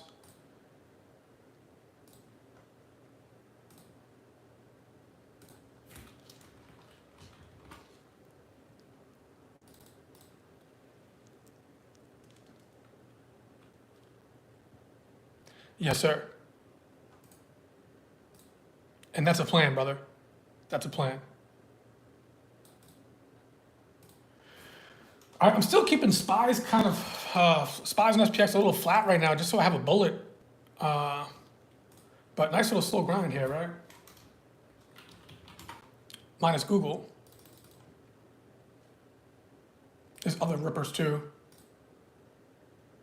All right, AVGO new high here, right? Or equal to high, new high. So let me TP some there. I do gotta go because I got a long day here today for. I gotta go study some SPX.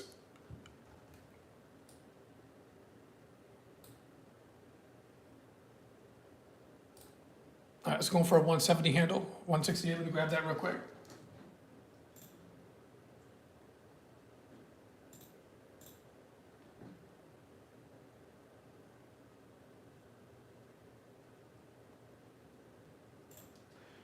God, I love trading, man. I love this business. I don't know what I would do if I did not become a trader. I don't know what I would do.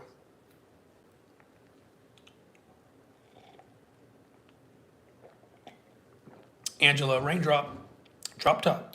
Always lobbying. I love that.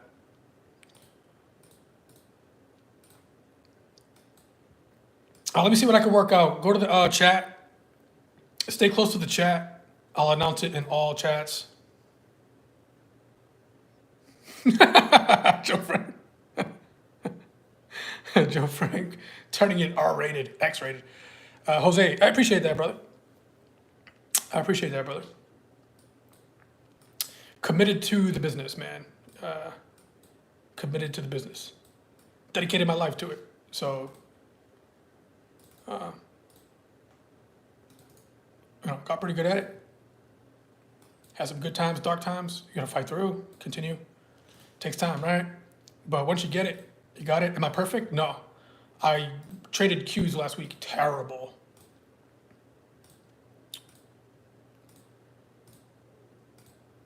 Man, Amazon is just, oh my God, not stopping. Oh, no, that's NVIDIA. Oh, good. We're in that. New high on NVIDIA.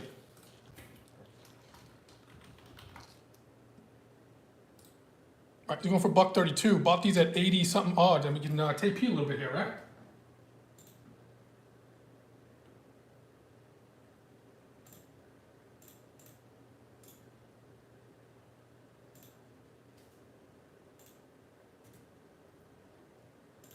Nice. P&L's good on NVIDIA.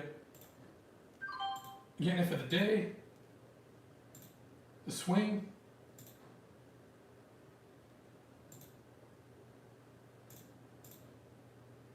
Already fairly prepped for earnings.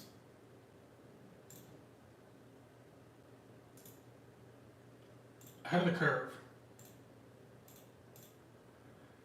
This trade right here just took a lot of the risk that I was taking in earnings. Spies, that bar that just got put in, I have to take it.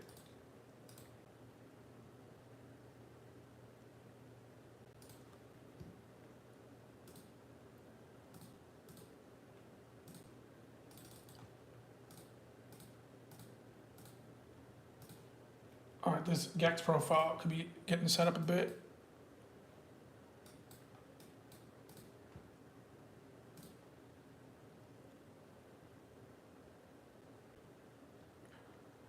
So we got some volume, but open interest is parked up there.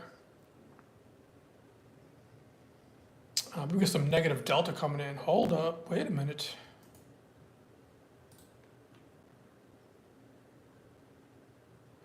You lost access to, you should be good, Jose, assuming you paid your subscription fee, which I'm assuming you did, brother. But if not, email support at Phantoms and see, they'll check that out for you, brother. Get you back right.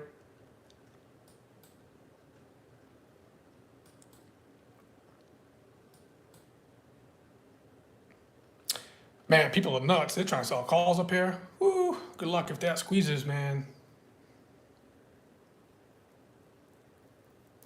So right now on SPX, 59.50 is a brick wall right now, for now, pre-Fed. Because there's bought calls and bought puts there. So that's going to be, so 50 is giving us some support, giving me some thesis here for right now. 75 is Mr. Condor guy that is right there. If that gets above 75 pre-Fed, he's taking heat. And Gamma, and he's going to be at the money. So Gamma is going to be at its peak over here. So we'll see. The question is, are we going to come down? So come down lower. So what's the 59.50? I know it might be hard for y'all to see the numbers here. This is 59.50 here.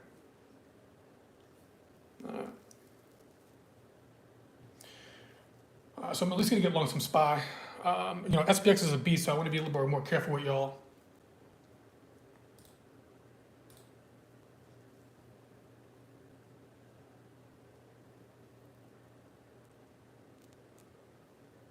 This is all negative gex from what?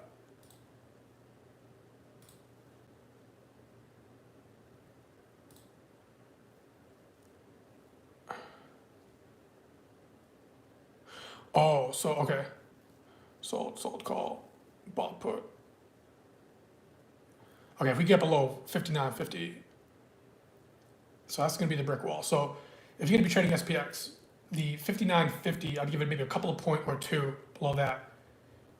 If we are going to be getting long SPX or SPYs, if we get below this, this is where negative gex is going to come in. So we could get a little bit of a flush. All right.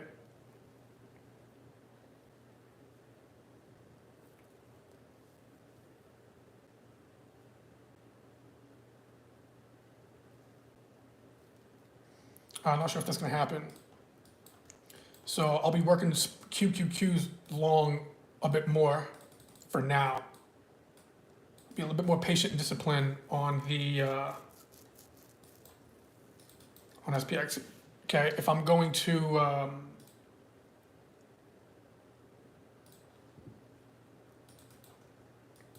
trade S&P, I'd be doing futures or SPYs. And NVIDIA is making a new high.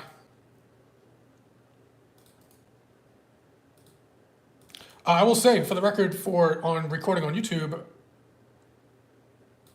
if you want to TP a little bit of the swing trade that you're into, that's not a bad idea.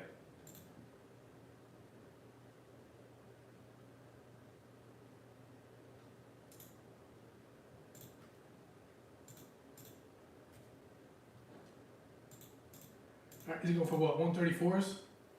Let's go to 135 fill. You know, just unloading the trade from yesterday. Did I give out? Y'all doing good on the video? Give me a yay or a nay. You got a fast car.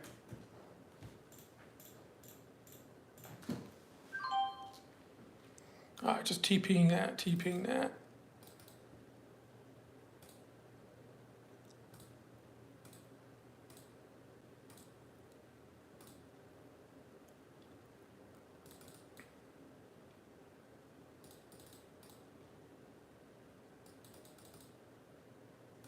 Tesla looking good. Man, SPY's SPX. I could just be patient on that. I could just be patient on that. Be patient on that, Blue. Be patient. It'll develop. No FOMO. You're getting it.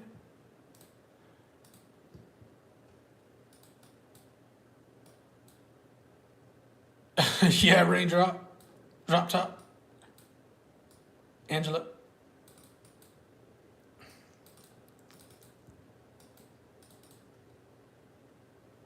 I've been talking about Meta already like 1,000 million times. You know, I'm not sure if you're a member or not, but we were talking about this. Maybe if you, I'm not trying to be a prick or anything like that, but if you maybe we talked a little bit about this in the earlier of the recording here.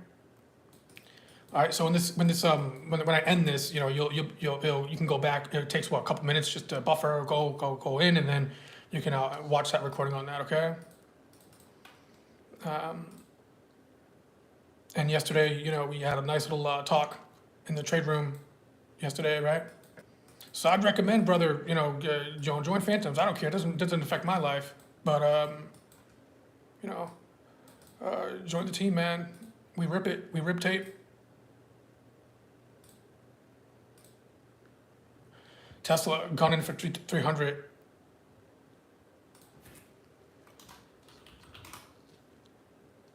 Oh, day trade. I'm a little bit late to it.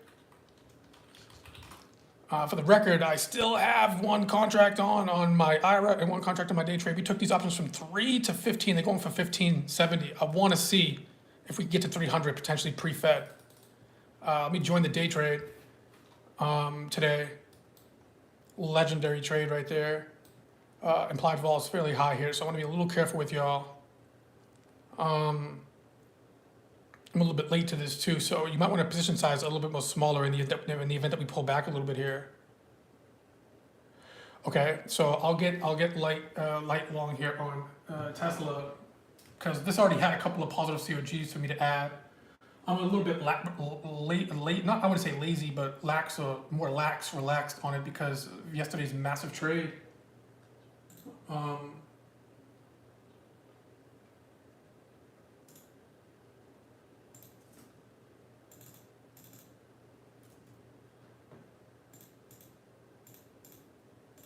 20 more cents on the NVIDIA, and those options are up 100%.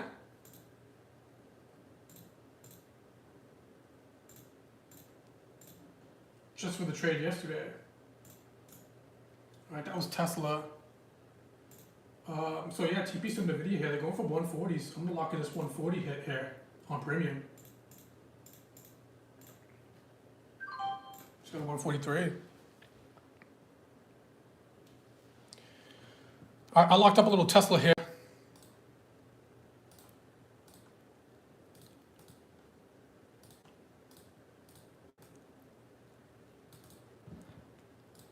On call. Man, Amazon, I'm all out for the record, but what a monster trade there. And this was we got in like down here at $3. It's not even on the chart. They're going for 16. Wild trade. But hey, let me show you a loser. Yesterday, SPYs. Small loser. Boom, boom, out. Right, in, out. Ended up working out, right? At the end of the day, this is what we called it late day on SPX. Different expiration strike. And then what was the other loser? SPY. Long call here. Loser. From 151 to 78. So notice, 70 cents here, loser, right? That's a loser. I don't know high losers, Phantoms. From 126 to another what? Maybe 70, 80 cents loser here, right? Loser. I don't have SPX up here today from yesterday here because you know we closed the room, but I was just doing it for myself, right? When I'm streaming live, I show what I'm doing. All right, but here's a swing trade, right? Winner from 60 to what? 3, right? Points, right? Points, right? Bigger winner. Right, and then we got, of course, Tesla's an insane trade, okay, from like $3, okay, take a profit at like 12, 13, you know, I locked in some 14s yesterday, I gave that to the group, all right, and I'm still in these right now, they're going for 16, all right, so again, small loser, you know, medium winner, small winner, big winner, right, small loser, so that's professional trading, folks, okay, you're not going to win every trade, all right, risk management.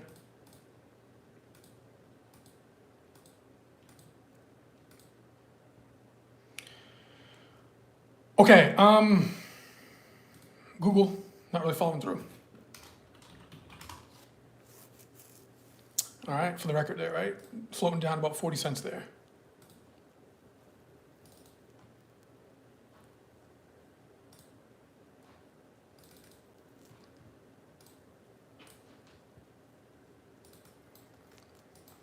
Tesla. Come on, babe. You know you want to do it. Touch 300. I'll unload. 2023 high is 300. I'm going to unload.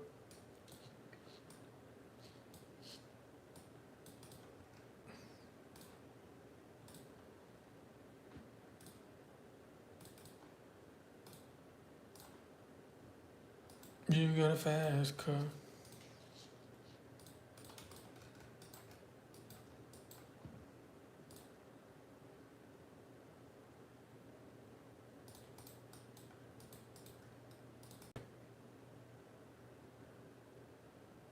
I know, raindrop. I'm like, come on, if you're gonna do it, do it. Let's go, right? Let's do it. I'll even give back a little Q profit for it. Chill. All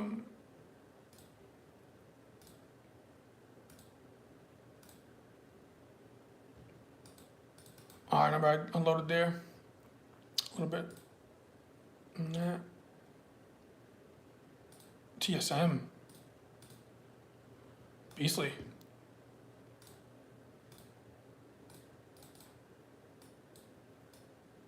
Off the open.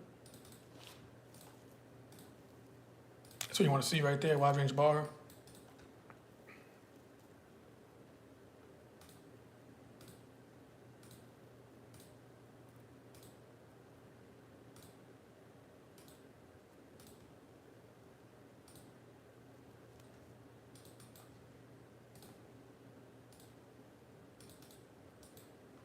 Just put a fade view up here. Hopefully it gets destroyed quickly. High on day, fade.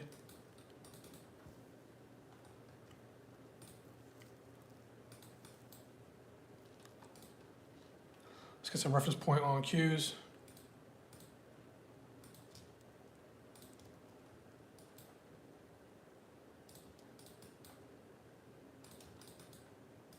Where's high on day right here? Fade, I can take this one out. So this is what's called a, so this is a nice little entry right here. My phantoms will know. Oh, there's a couple things, so let me check Intel real quick for you folks. I do gotta go here. I know Mr. Green is starting a sesh in about 5 minutes, right? So there was a couple, let me go GLD real quick first. Somebody had mentioned that. But GLD gold is one of the easiest things to chart right now. It's just macro bull uptrend, weekly. You know, the question is, are we gonna get down in here on the weekly? And I covered this too, gold futures as well. We did have a, anybody take this island gap up? I mentioned that. So I did go over gold a bit there in the beginning.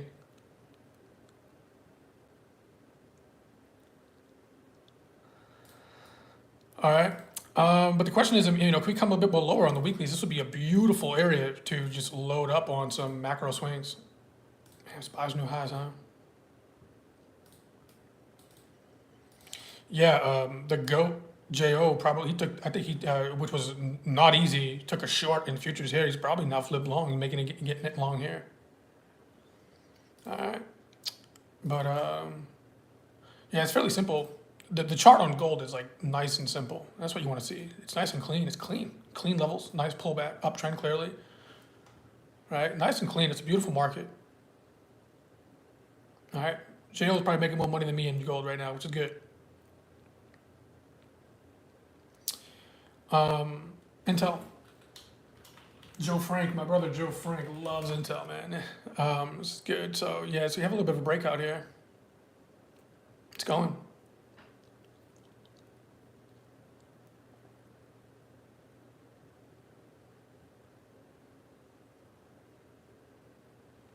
Now nobody's a loser, Hammerberg. Nobody's a loser. Joe Frank, man, this thing, you know, you're getting your thing, man. You're getting what you. We got a little breakout on Intel. It's trying to come back to life, trying to make deals with other bigger companies. So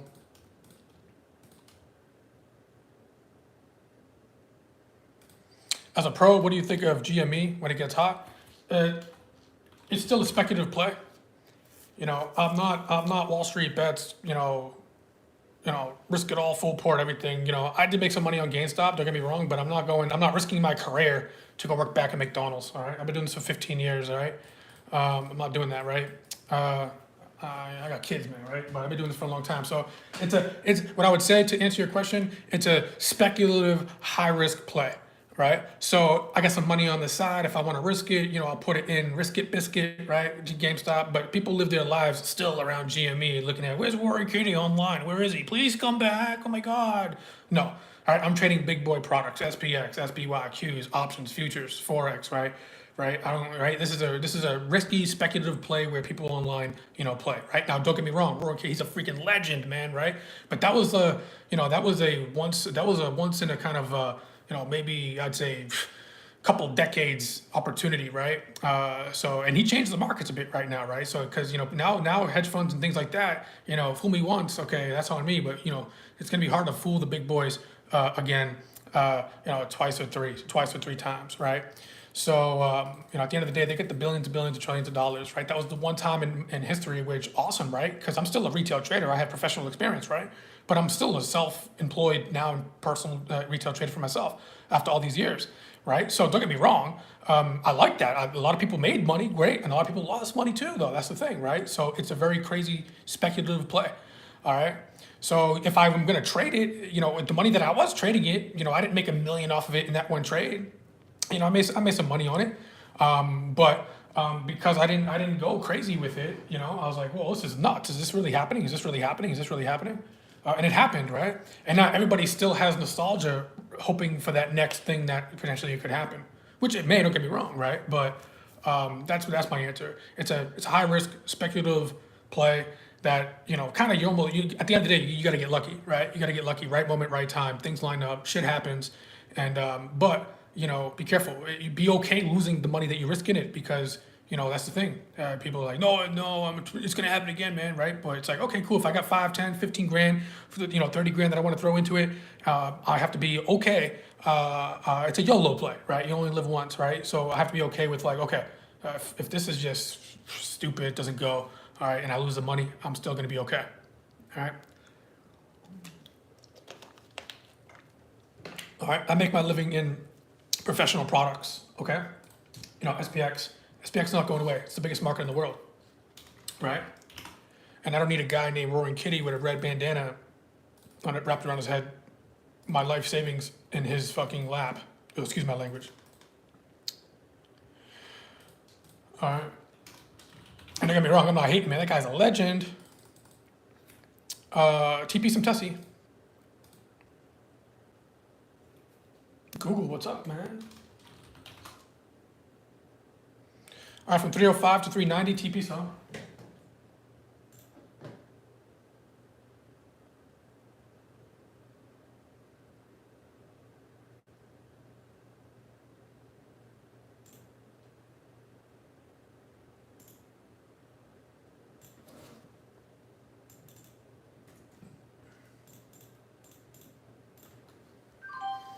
All right, nice. I got a 405. I gotta go, folks. Mr. Green's starting right now, right? So, Google. So everything was pretty good for the most part. You can run the recording there. All right. Thank you. Shout out for letting me know to TP some Tessie. 300. If Tessie gets 300, that's a watermark there. Unload. All right. Okay. Google. Somebody asked somebody about Google. It's a good question. Let me check that out real quick. That'll be my last thing there. Stay close to the chat. Long day, folks, right? Long week. Google. So that's the only one that's kind of like not following through what's going on, right? Well, at least the ones that we're taking, that I took. I know some of y'all in here who are trained up especially too. Took some other ones, but Google specifically here. All right, good little unload on the video here. Just reducing exposure nicely. Google, where are you? Google, right here. Yeah, so, it's kind of already, if you want to give it some time and space, we have this gap fill right here. I mean, we're basically testing this opening bar print low right there, which we still haven't touched yet. Theta is only going to become a higher issue right now. You know, we still have Fed later. But we bought these for 156. This is the only one that's kind of like not working out right now. It's down a couple cents there, right? But you know, you can kind of make a plan for it. Where okay, if you yeah, no problem, Hammerberg. I like the profile pick, man. Breaking Bad pick, awesome. One of the greatest shows of all time.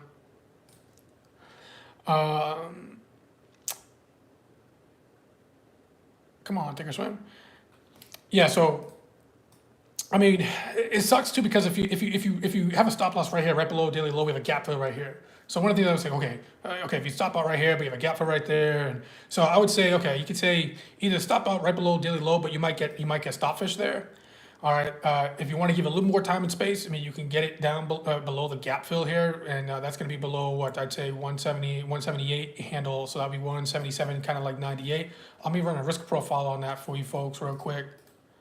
So if we bought these for 156, which is the fill that I got, I know yours might be a little bit more different, but if you put your stop loss at, you know, the gap, you give it some space and time below today's low right here and the gap fill, and then you put it a little bit below there, even number, 177. And I'll do the other, I'll price out the other one as well, and you can kind of make an objective decision for yourselves based on risk. Now, let me get this green line out of here. There you go, a little more cleaner, right? So 177.97. Oh, did I just delete that by accident? No.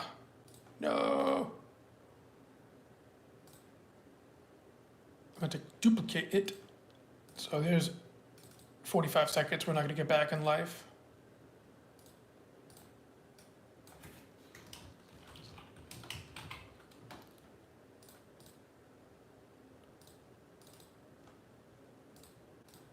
Okay, right click, duplicate. There we go. So I'll do 178, call it 79. Okay. Angela's ready for SPX. I love it. She is so focused on that. I love it. I love it. 178.78 or 177.97. Right here. Price slice. What was it? 178.78. And then this was what? 177.98. This will tell us what the option will be at a loss if and when we get down there, right? Let me just make sure my math is good here. 178.78. 178.78, yep. And 177.97. 177.97.98, good enough, pennies, right? So if you bought it at 156 and you stopped out at 178.78, the top line here, okay, your risk would be, you'd be down 88, I'd round up to 90 because some theta decay, $90.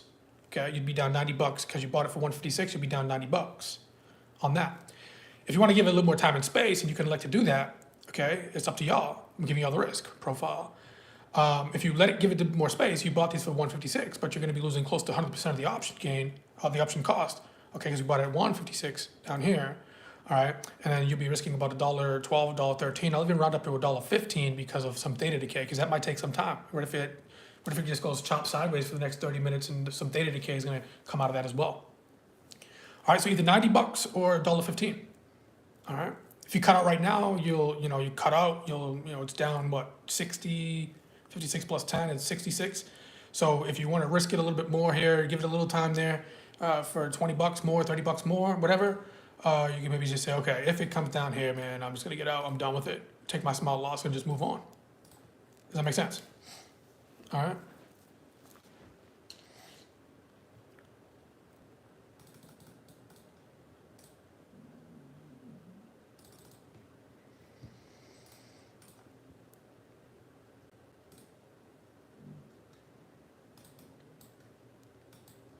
All right, I think I'm going to pull a trigger. I might just do a spread on this, folks.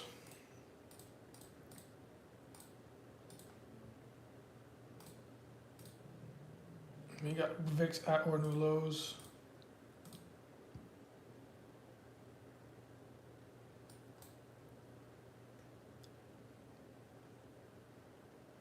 SPY's new highs.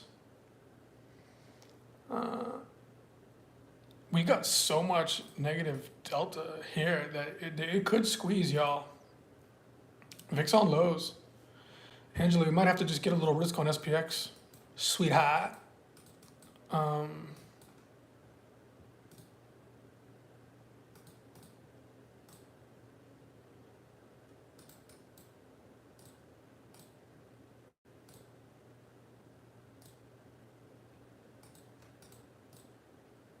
NVGO new high. I could TP some more AVGO if you're still in.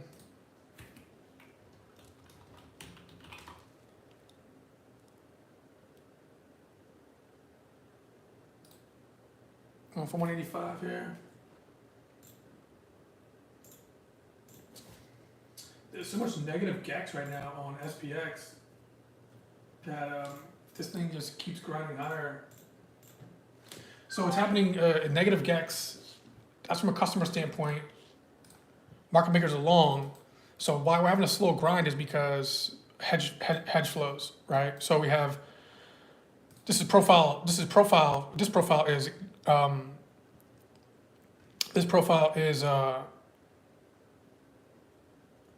TKNO, sounds like a sketchy stock.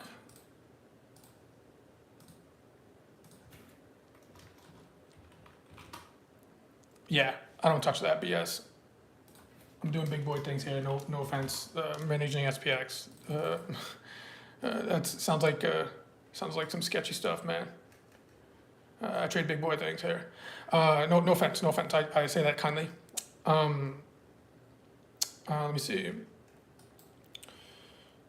So this is this is all customer profile. So bought puts, sold calls. This is all this negative GEX here.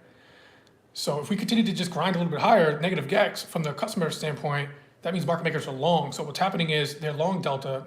I'm sorry. Yes, long delta because they're long knees. This is unmatched inventory. Here, right? So if we continue to go higher, the market makers these are short calls, customer, long calls, market maker, right? These are bought put customer, short put, market maker. These are all market maker long delta. Okay, it's short delta right now, a negative delta customer standpoint, but long delta market maker flow. Okay, so what's happening right now is this is why this price action market makers are in a positive delta environment. Okay, and retail is in a short delta profile, right? They want the price to go down. It's not happening. As prices are just slowly grinding up, okay, they're getting, kind of slowly gamma squeezed, theta, vana coming out, right? Delta, charm, time going by is decreasing delta. Okay, their options are expiring. Yes, they have time on their side, but the direction they're wrong.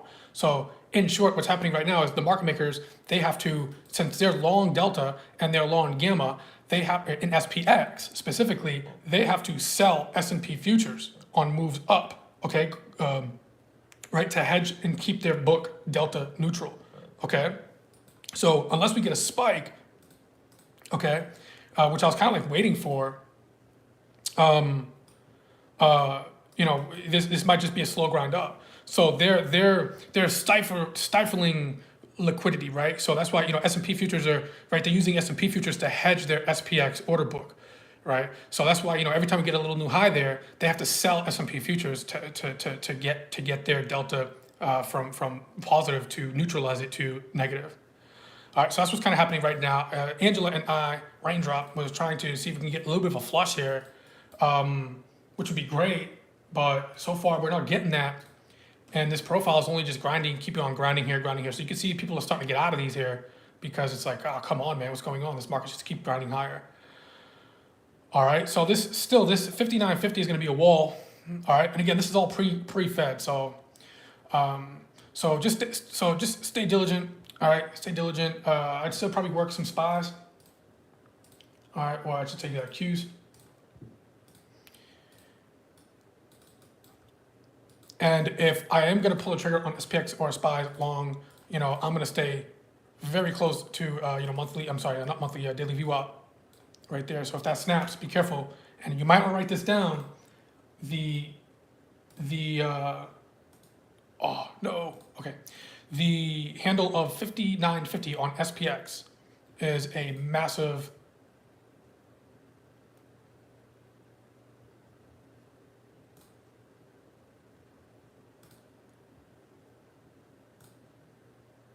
a massive 59.50, and then we got 59.35. But if we battle test 59.50 and get below, we could go into a little bit of maybe a negative GX profile and get a bit of a flush. All right. All right, folks, I gotta go. Stay close to the chat. Hopefully you enjoyed this. If this is like a different language, you want to learn a bit more, okay, you can go to TradePhantoms.com, okay. Click the register button. Today's Thursday, right? So we got today, November 7th, right? 7 p.m. Eastern Standard Time, Thursday, 8 hours away. So 7 p.m. Eastern Standard Time, name, email, click the register button there. Good to go. You get sent a link, and then you'll be hosted by Mr. Green, Mr. Black, maybe sometimes both of them.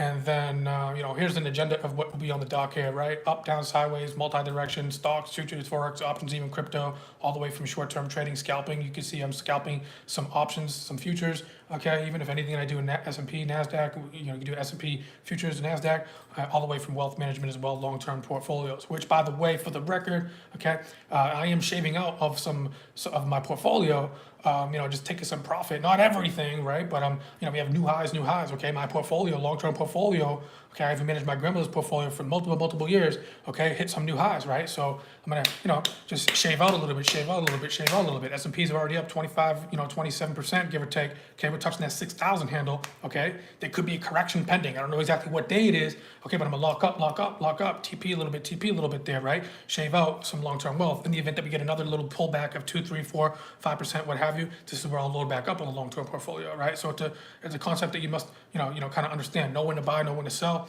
okay? Things of that nature, okay? And if you're just starting off small, like, somebody in here, it doesn't matter the name, right? Everyone starts somewhere. If you're managing one contract, just starting out your career as a trader, all good, okay? So it's kind of a one-stop shop for everything trading. I'm a maniac, okay, with this thing. I've been doing it quite some time. I love it, as you could say, all right? All right, folks, that's it for me. I'll see some of y'all phantoms. Stay close. I'm going to look at the schedule, see what's going on. I'm going to organize myself a little bit more, right? Just personally, right? And then, we'll see what I can do later for you folks for Fed, okay? I don't want to make any empty promises, but I mean, give me some time. Let me see what I can work out there. Look at the schedule, and I'll see fit. All right, if we see fit. All right, blue out. God bless. Take care. Trade safe. Trade safe.